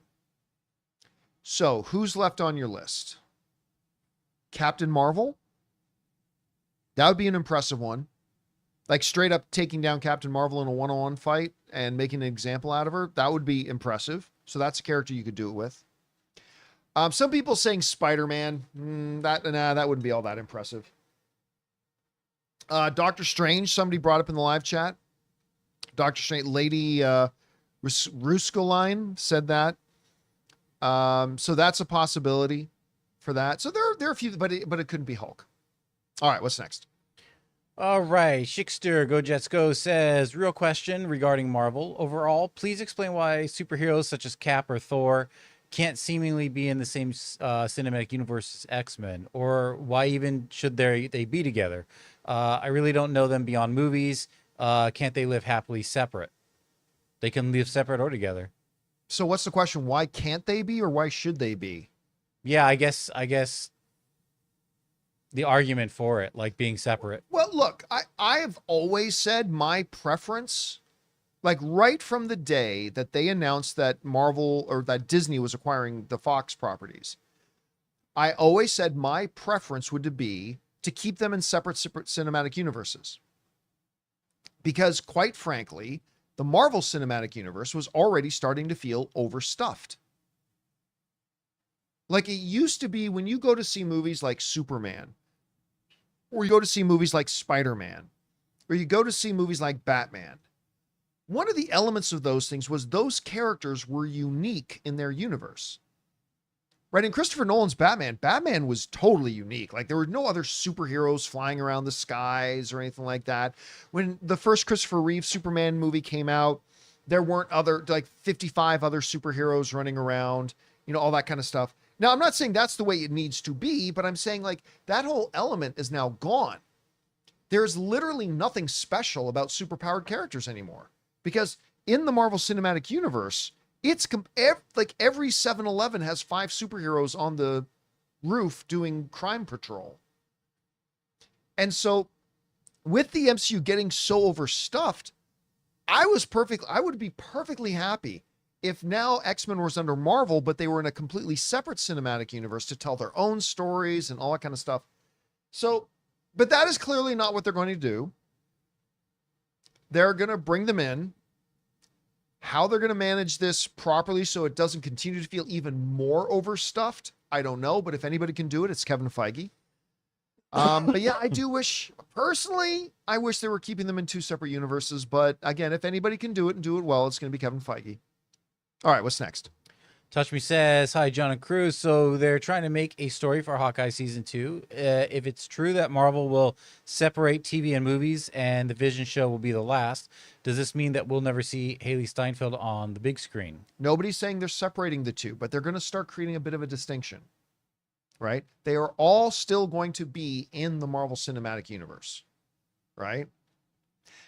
But from what they've said, now, whether they carry through with this, we'll have to wait and see. But from what they initially said last year, is that they're going to be aiming to make the television series a little bit more grounded, more self-contained stories. Again, they still happen in the Marvel Cinematic Universe, They're still there. And they never said that you can't have a character from a show move into the cinematic universe. They never said that. What the report kind of said was like the Vision show is going to be the last time you see a major movie character on the TV screen. So they can take TV characters and bring them into the movies. You're probably not going to see the other way. They're going to start creating a little bit of buffer, but they are still all in the Marvel Cinematic Universe. You're just not going to see a lot of interaction between the shows and the movies, I don't think. Yeah. Some, but probably not too Because much. the idea is that if you're paying to go see a movie, you're going to understand who that character is from the movie or a previous movie, Yeah. not like I have to go to a streaming service to understand this movie that I just paid for. Yeah. All right, what's next? Anonymous thoughts on the trailer for The Old Guard 2. Some of the dialogue sounds corny, but the action looks solid, and if nothing else, I for sure want to see Charlize Theron wielding her staple battle axe against Uma Thurman in Kill Bill mode, wielding a katana. Yeah, listen, whenever I bring up the fact that Netflix makes absolutely garbage original films, because 95% of their original films are all complete trash, I do always point out that that's not 100%. That's 95%. 5% of them can be really quite good. And I bring up things like The Irishman, or I bring up things like, but one of the ones that I'll usually mention in that list is Old Guard. I really liked Old Guard. And you bring in Uma Thurman to Kill Bill the place up? I thought it was pretty fun. And now again, can they follow through and make a really good, enjoyable movie like they did with the first one? We'll see. But I thought the second trailer was pretty good. I mean the trailer for the second film. I thought it looked pretty good. Mm-hmm. So yeah, I'm looking forward to this. All right, what's next? Future Man says, "Who are you?" The most 3 devastating words ever spoken. Well, at least to Cyril. I believe Cyril had imagined that capturing Andor would be the most defining moment of his career, but as Cyril had obsessed for years over Andor never even knew he existed. Yeah. Plus, there was 2 things going on. There was also the fact that he was questioning who he was, because he was all about law and order, and he was helping an empire who was about fomenting chaos. Well, for he'd their been gain. lied to. Yeah. I'll tell you what, man. Cyril ended up being one of the most tragic figures in this whole Andor His story. mom warned him. His mother warned him the entire time. Yep. But the mother's also part of his tragedy, Yeah. right? His mother was a handful. Overbearing. Yep. Major handful. The relationship he was in was problematic and toxically codependent. I mean, and then for him to die that way, it was just, it makes Cyril a really tragic figure. And you know what's funny? You took this guy who was seemingly this unimportant thing, but by the end of it, like the slaughter of Gorman, we now know as a pivotal event in the historical dominoes that fall in the overall story of Star Wars. This is a major event that happened, which of course led to Mon Mothma making her big Senate speech, and that triggers off a whole bunch of things. And now we realize just how consequential Cyril was, because without Cyril, the Imperial plan doesn't happen. Even though it was against it, he didn't know what role he was playing. He didn't realize he was being played. But Cyril ends up being a really consequential figure in this all this, and maybe one of the most tragic. Really, absolutely one of the most tragic. All right, what's next? Mexico Valley's Jose says, "Hola amigos, I hands down love Thunderbolts, and I buy Val's sudden bestowing of the team without justified authority, because politicians play that take over the news move all the time, coming ahead of the rest. Of course, after that Russ Street press conference, statements, hearings, debates, suits, etc. will come, but CIA's director has already scored first, tangibly planting her position in the public imagination. My admiration and gratitude for you, Campeas, our own team of web heroes." Again, that is the one. I love Thunderbolts. Okay, again, I don't think it's the top tier MCU. I don't think it's in the top 5, but I love the movie. But one of my big kind of iffy things about it was that rush away. They just had a currently under impeachment investigation. Valentina just going, "You're the new Thunderbolts." And it's like, nobody gave you the authority to proclaim who the new Thunderbolts are. The CIA has no jurisdiction over who the new Avengers are, I should say. You have absolutely, and then it gets funded by the government. Again, I thought that little part of it could have been thought out a little bit better, but whatever it is, what it is, we're at the point we're at now. All right, what's next? Davey Gravy. Hi, John and crew. So, a film that I enjoyed, Blue Beetle. Not fantastic, but fun. I really enjoyed Blue Beetle. By I the did way. too. Made 128 million, about 1/3 of a Black Adam. Would WBD may have made more from tax breaks by shelving it? A la Batgirl, from all reports, a generally bad movie. Probably, yeah. Because then they, if they had just pulled the plug on it, they probably spent close to the total money that movie made at the box office on the marketing. So if they had just pulled the plug on it, number one, they wouldn't have spent all that marketing money on it. That would have been a big chunk of it right there, and then they would have recouped some of their losses as a business loss for it. So, but you know what? I'm glad that movie came out because I liked Blue Beetle. I enjoyed That, it. again, was it Man of Steel? No, but it was a charming, fun little film. It was a good experience watching it. And I listen, do I think it should have been a $500 million movie? No, but I think that movie deserved better. But the whole audience had just abandoned the DCEU by that point. It was just the whole movie going audience was over it. And it's too bad because Blue Beetle deserved better. All right, what's next? Garden's Variety says, feels like Marvel and Feige have hired Ryan Reynolds' marketing company for the latest movies. Uses this type of inexpensive guerrilla marketing that gets us talking.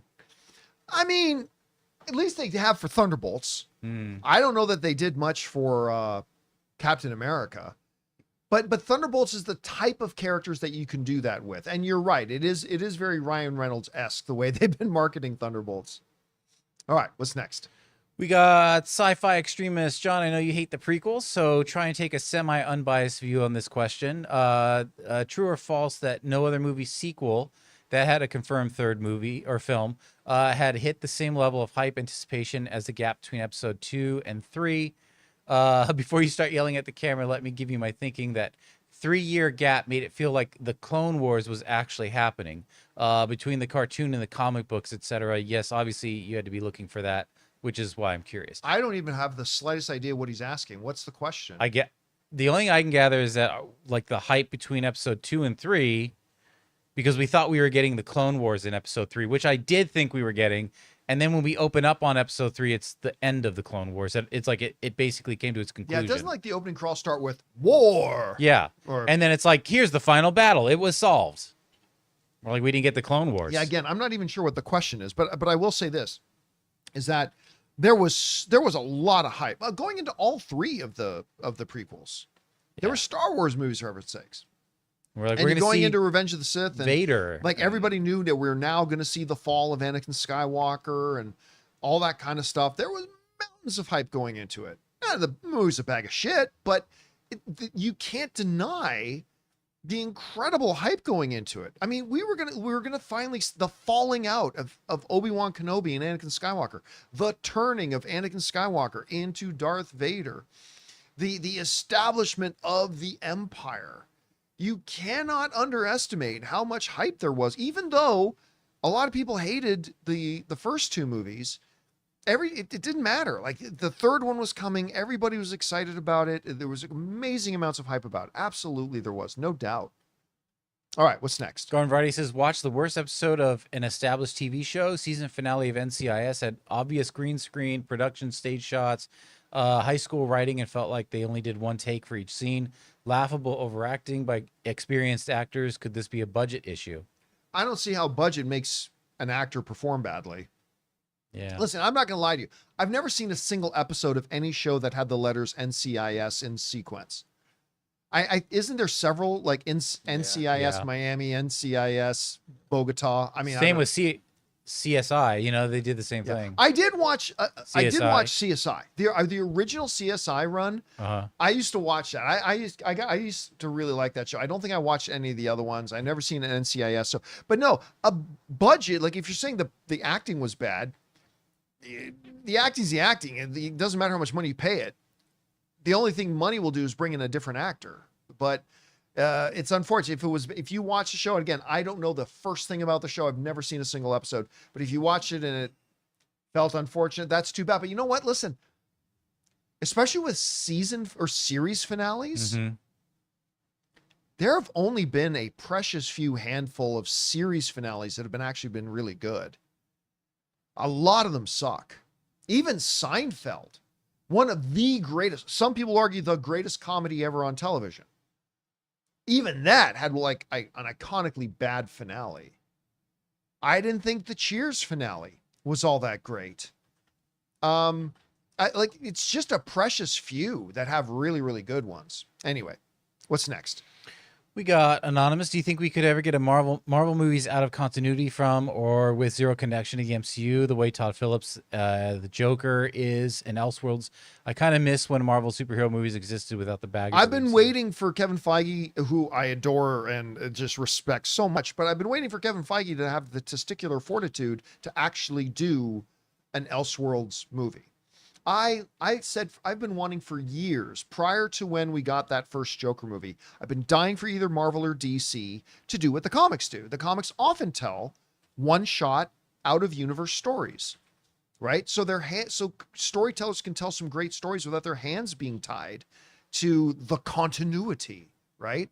And then they announced Joker, and everybody said, "Yeah, he's gonna suck," and it was great. Nominated for Best Picture, won Joaquin Phoenix thing. Let's not talk about the Joker too, but it was marvelous. And then we got the Batman, and the Batman is awesome.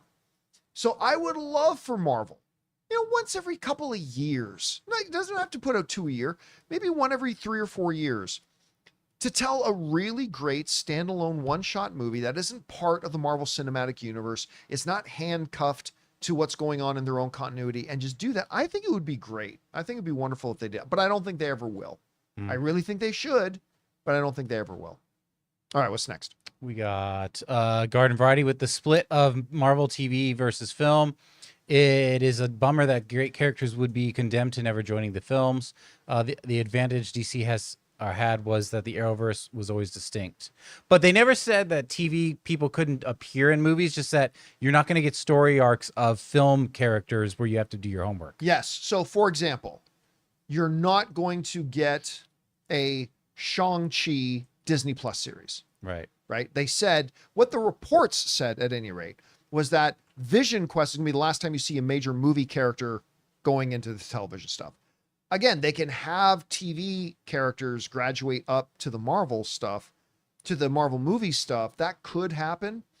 Again, listen, I think the right way to do it was the way that DC initially had it set up. Initially, where Arrowverse was Arrowverse, the movie DC Universe was the movie DC Universe, and they were totally separate. And that's kind of the way I thought Marvel should have set it up too. It's too late. They've already done it where they're all in the same universe, and they'll probably keep it that way. But I always thought they should have had them as two separate things.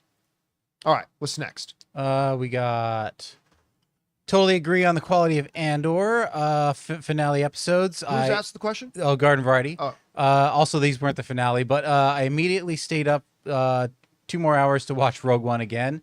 Are there metrics on how many watches of Rogue One on Disney Plus after Andor and 2? Yes. Did they miss an opportunity to put Rogue One in cinemas? It's not over yet. No. Guys, remember, the people who watch the show, the people who watch TV shows is a very small number, like compared to movie numbers. So, like, for example, like, I can't remember which show it was. Like, some show just recently had like a massive, like 7 million people watched, right? Mm-hmm. Put that in perspective. I can't even remember which show it was now, but whatever that show was, if you put that show in theaters or made a movie out of that show, even if every single one of those people who watched the show bought a movie ticket and went to go see it, the movie makes $70 million. I don't think there was a call. Now they're talking about maybe putting Andor or Rogue One back in theaters for its 10th anniversary, which might be next year, if I'm not mistaken, next year or the year after. That's a bigger thing, but I don't think they needed to put it in theaters with this. And again, this was not the finale. The finale is tomorrow. All right, what's next? We got Bart, who says, when Thunderbolts is released on DVD, what's the box going to say? Thunderbolts, New Avengers, just curious. Yeah, some people, I don't know why, some people are under the impression because of the marketing gimmick that Marvel has changed the name of the movie from Thunderbolts to New Avengers. No, they have not. The name of the movie is still officially Thunderbolts. When you see that little splatter of New Avengers, that's just a marketing thing. And it's a great marketing thing, but it's a marketing thing nonetheless. So the name of the movie when it comes out, on streaming or whatever, it's still going to be Thunderbolts. They might have the little new Avengers badge on it for marketing, but the movie is still called the Thunderbolts. Yeah. All right, what's next? We got Pop-Tart. Have any of you seen the Stanford Prison Experiment? Based on a true story in which students acted as guards and prisoners. Originally, it was planned for 2 weeks, but it was stopped after 6 days. Let's just say things got out of hand. Yes, I've heard of it, and I've seen the documentary. I've heard of it, but I've never seen it. But I never saw the movie, yeah. Yeah, okay, so I don't really know much about it, unfortunately. It Um, does sound interesting, though. yeah, very. All right, what's next? Jake G says, I've been really enjoying season 2 of The Walking Dead, Dead City. It makes sense now why one of Negan's mannerisms is to lean back when displaying confidence and swagger. His back must hurt after carrying the season for as long as he has. Never seen an episode. I tapped out of all things Walking Dead. I can't even remember when. But and listen, I think Walking Dead is absolutely going to have a place in television history. I really enjoyed it. It's just at some point I just got, this is just the same thing over and over again for me. I'm not saying other people should think that. I'm just saying for me, and I kind of tapped out. It might have been somewhere around season 6 or season 7 or something like that. I can't remember exactly. So, but I haven't watched Walking Dead, The New Dead, or Walking Dead, Dead City, or Walking Dead, Two Walking, Two Dead. I haven't watched any of those things, so I have no point of reference to it, so I can't really comment on it, unfortunately.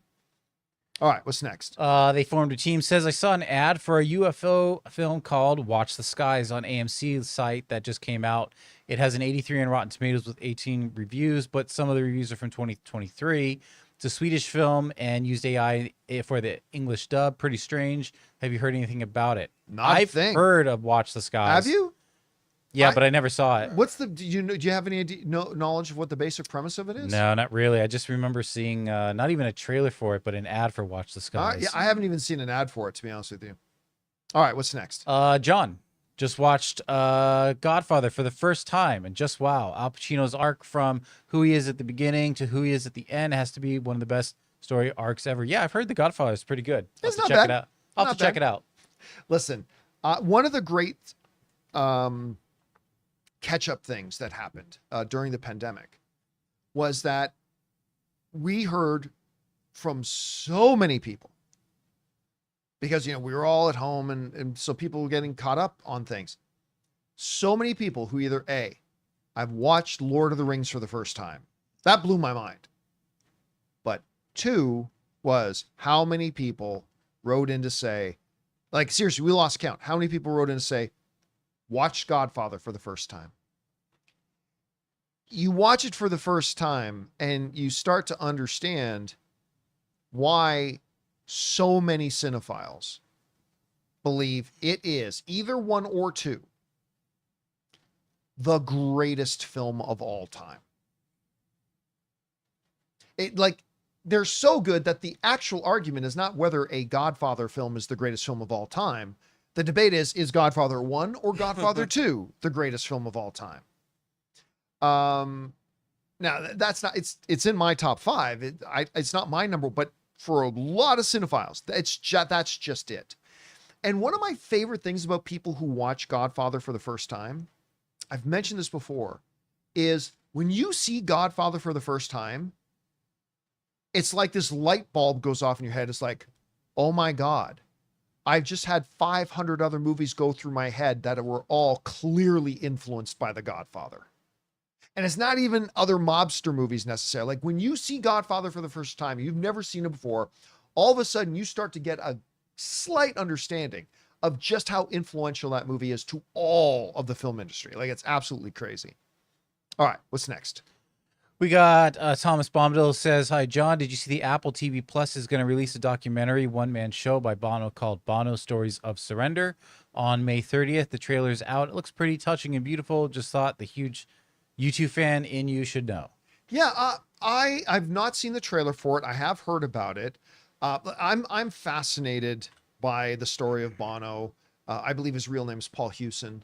I have been ever since I was in high school. Like my very first actual organized band was a YouTube tribute band that I played in. That's back when I had my long Bono-like hair back in the Joshua Tree days. I mean, yeah, U2 is my all-time favorite band. I love the story. It's just, I just respect the fact that Like Bono has spent so much of his time and energy literally just traveling around the world trying to make the world a better place. Literally just trying to get medicines for sick people and food for hungry people. And that's literally just what he spends his time doing. And I really respect. I mean, there've even been interviews with his other bandmates, like Adam Clayton, and just saying like, we love what Paul's doing, we love what Bono's doing, but sometimes we have to wait an entire year or two to get back in the studio because we got to wait on him to do stuff. But I've always respected that. All right, what's next? We got Dominic who says, hey, John, do you think with the success with all the video game adaptations, there's a chance for a Red Dead show? I agree with you. The Last of Us is one of the best storytelling in video games, but I think Red Dead is a close second. Big fan of yours. Yes. I like Red Dead, Last of Us, God of War, and Uncharted. I think they're all ones that can be translated well, particularly Last of Us, which is the greatest. Last of Us 2 is the best storytelling ever in a video game, period. But Red Dead is pretty damn great too. And yes, I really do think at some point you're going to see that done. I'll go on record and I'll say this. I will be shocked if by this time next year, we don't get an announcement that somebody's going to be developing Red Dead into a series. That's one that there's a lot should more be story done. because you could then go into the first Red Dead like as the sequel, which I know that came out first, but you would treat that as a sequel. You would do Red Dead Redemption 2 as the first series, maybe first 2 seasons or 3 or whatever. Again, it pales in comparison, but everything pales in comparison to the storytelling of Last of Us 2. Last of Us 2 is no storytelling in any video games ever come close to it. But there are others that are great too, and Red Dead is absolutely near the top of that list. It's fantastic. All right, what's next? Bungo says, I haven't seen a single thing he's been in, but I'm throwing out a shot in the dark fan cast Ben Wang as Link in the live-action Legend of Zelda. You should work for the studio and cast. I've never... Yep. Now, I want to see The Long Walk, and I want to see Karate Kid Legends. Let's see them first let's see him actually doing his thing. Now, apparently he's also an American-born Chinese, I think, that I did not watch. But I want to see these things before I start saying he should be the next Link. But I'm telling you, this kid's going to be a superstar. So if he is as good in these movies as I suspect he will, yeah, I like that casting. I like that casting a lot. There you go. All right, what's next? Benji the Husky. As The Last of Us fan who's played both games 3 times and loved the show so far, I'm starting to see weaknesses in Ellie, mainly due to the writing, which has strayed from the game's tone in the last 2 episodes. Bella's doing the best she can with what she's given. Everybody's entitled their opinion. I disagree whole fucking heartedly. And again, that doesn't mean your opinion is any more or less valid than mine. Not at all. But I'm just saying you and I are experiencing this very, very differently. He might feel it just as a rush tone because like they can't get everything in the game into the series. Yeah, listen, I'll tell you what. The ending of last night's episode, like to me, is one of the most profound. Like one of the things that I've always said, especially coming out of the game, the story in the game was. One of the reasons I love the story of Last of Us so much, particularly Last of Us 2, is I am a real sucker for stories that delve into and explore the theme of what pain does to people, even good people.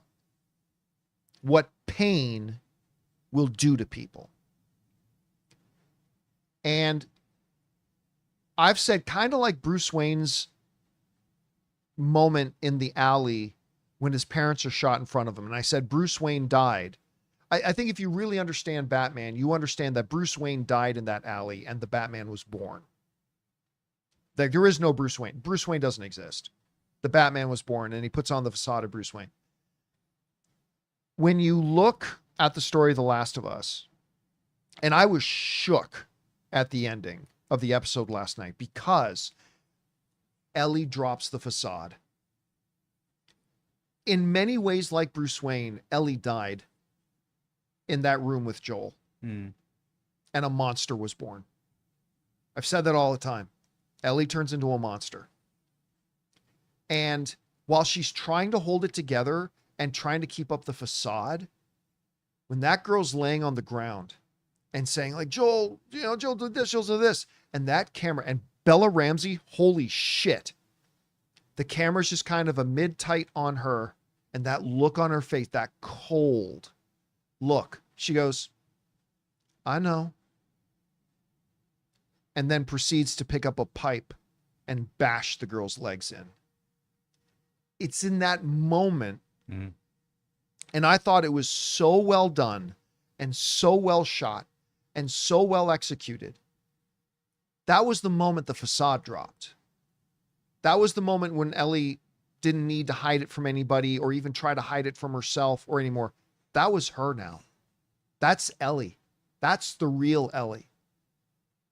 And as that dropped in that cold and the unquestioned, the no hesitation of no moral struggle. I'm just going to pick up this pipe and I'm going to bash in your legs. No empathy. That's what pain did to her, this girl. Like, you remember in that episode, immediately following the death of Joel, it's a few months later and she wakes up, not a few months later, but she wakes up in the hospital and she just throws herself sitting up in the thing and lets out this guttural, primordial scream. Remember that? Mm-hmm. Because she had the trauma. That's the last thing she had was a trauma of that. That's Ellie. And we are starting to see what that pain has done to her. And I mean, again, it's hitting you differently. And I'm not at all trying to undercut your experience with it and how you feel watching it, because we all experience it differently. So I'm not trying to disenfranchise that at all. I'm just saying, for me, I experienced it very differently. I thought it was powerful and gut punching and moving and haunting. That look on her face, man, she makes when the girl says, Joel did all this. Boom. Look at me. Tell me if it looks like I care. I know. Well, the best part is the subtlety of it was she made you think as she lowered her gun, she's having a realization. And then she's like, I know. Yeah. I know it's going to be way too advanced for some people. But again, that's next level visual storytelling to me. Like, I'm absolutely floored by this. Like, I just thought it was absolutely brilliant. Anyway. All right, what's next? We got Blake rewatched Top Gun Maverick last night, and when they got to the bar scene, I was like, wait, Bob is Bob from Thunderbolts? I completely forgot. Yeah. By the way, time has cemented for me that Maverick is a near perfect movie for the category of what it is. Oh, Matt, listen, Matt, if you want to put in the qualifier for what it is, it's brilliant. It's so, like, Maverick is so good and so fun and so many, and thrilling and all that kind of stuff. But what else was it? Somebody just said something to me. Oh, that was also Bill Pullman or Lewis Pullman in this.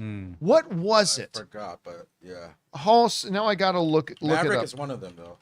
Well, not because he's an adult, but Bill Pullman was also in Lewis Pullman. Lewis Pullman, Bill Pullman's son. Bad Times at the El Royale. That's it. He was the bellhop. The bellhop kid. Yeah. I never knew that was Lewis Pullman. You never knew that was him at all. And so, you know what it was? I was watching a video. I think Men's Health was doing an interview with him talking about his like diet and physical, like his workout routine and everything. And they actually mentioned it. And I was like, when I did Bad Times at the El Royale, I'm like, he wasn't in Bad Times at the El Royale. And then they bring up who it was. I'm like, I had no idea that was him. No clue. Anyway. All right. What's next? Oh, he was also played a drug addict in that. In what? He had like an addict background. Oh, yes. Well. In Bad Times. Yeah. Yep. Right. 123 Jedi says, I rewatched Andor season 2 episode 8. Noticed something. Where did all the reporters go and the droids that were filming them? Did the Empire tell them to leave or stay hidden until the massacre stopped? I wonder if the Emperor was watching it in his office. I mean, they definitely disappeared at the right time.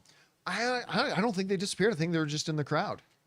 Remember, it was all carefully choreographed. It's not like the Empire just walked in, wiped everybody out, and then told everybody. No, they choreographed it. They made it look like it was the Gormans who instigated it.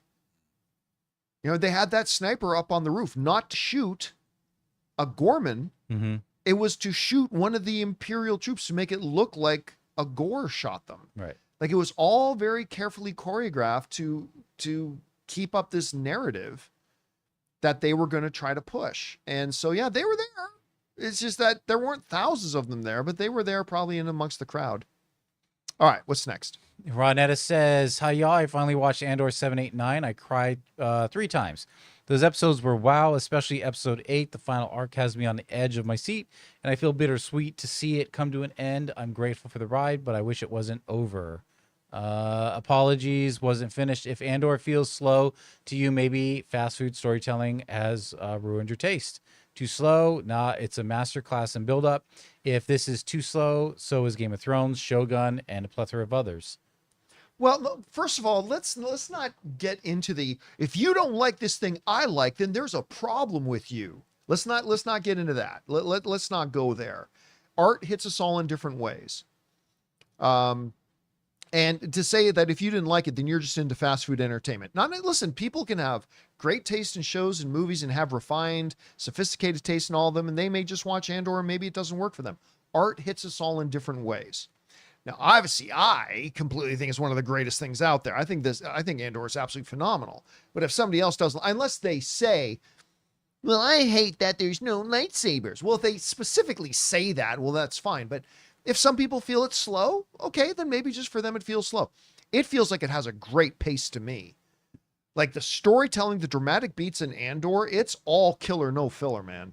But that's me. If somebody else doesn't, then somebody else doesn't, and that's perfectly fine.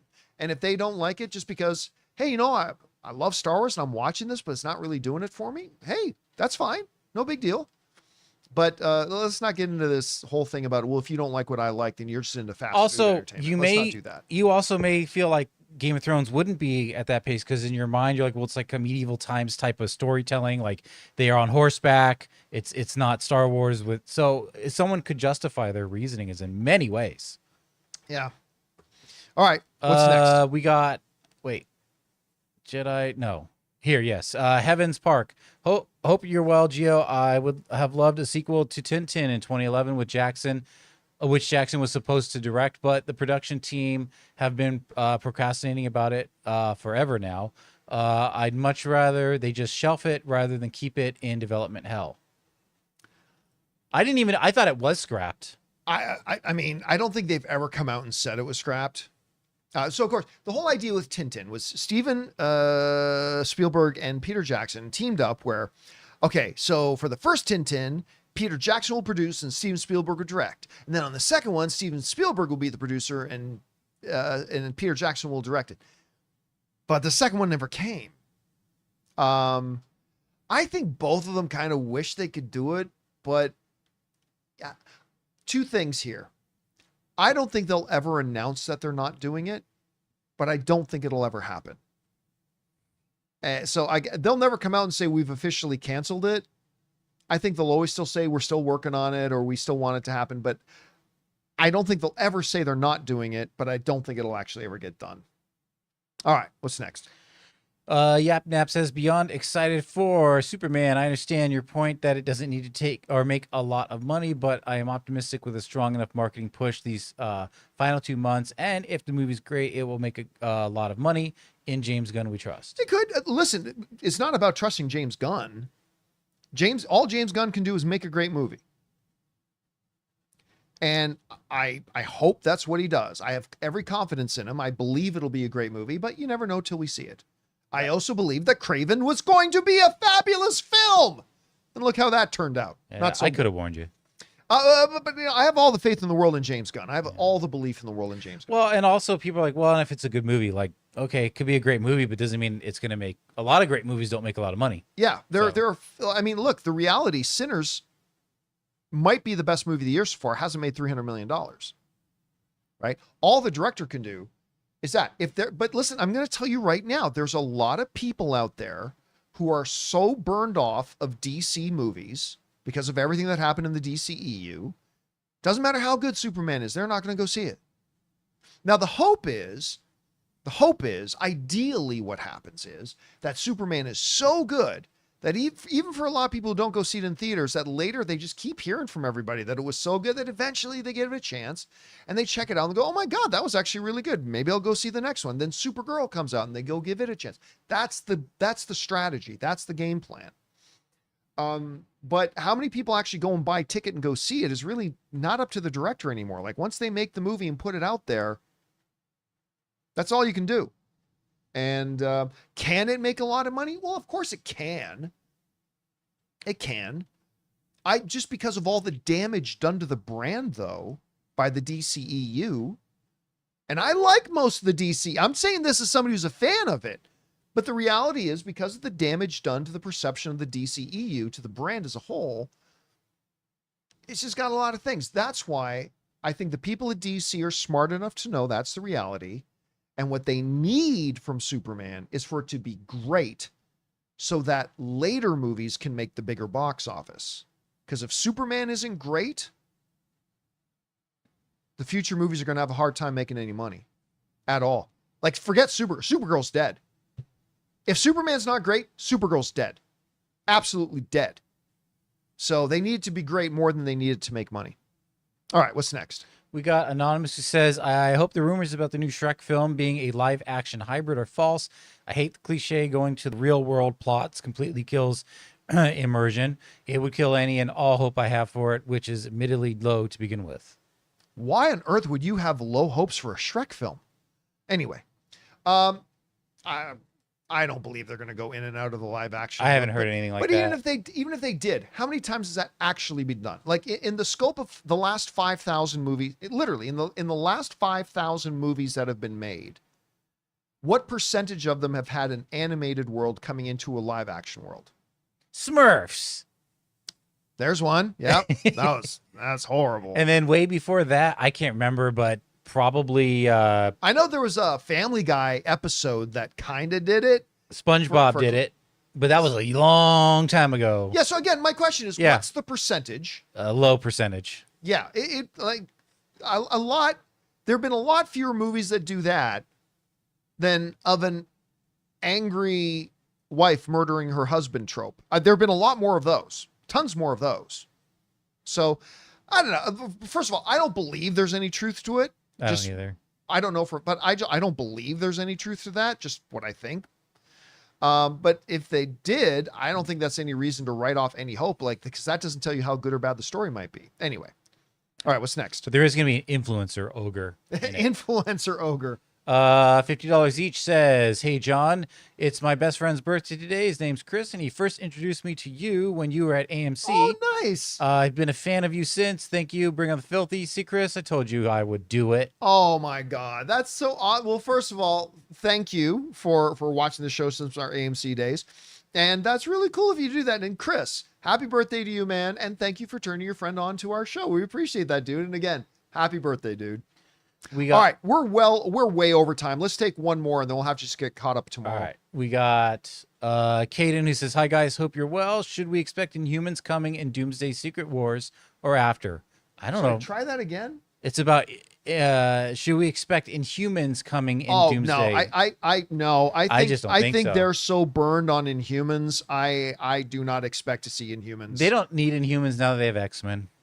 Yeah, there's no need for the Inhumans. I really don't now. But John, in Doctor Strange and Multiverse of Madness, they had. I understand that. I understand. And we watched him have his mouth closed and his head explode. So yeah, it's like, but I really don't think there's any reason, or any reason to bring in the Inhumans again. No, just leave them be. Anyway, guys.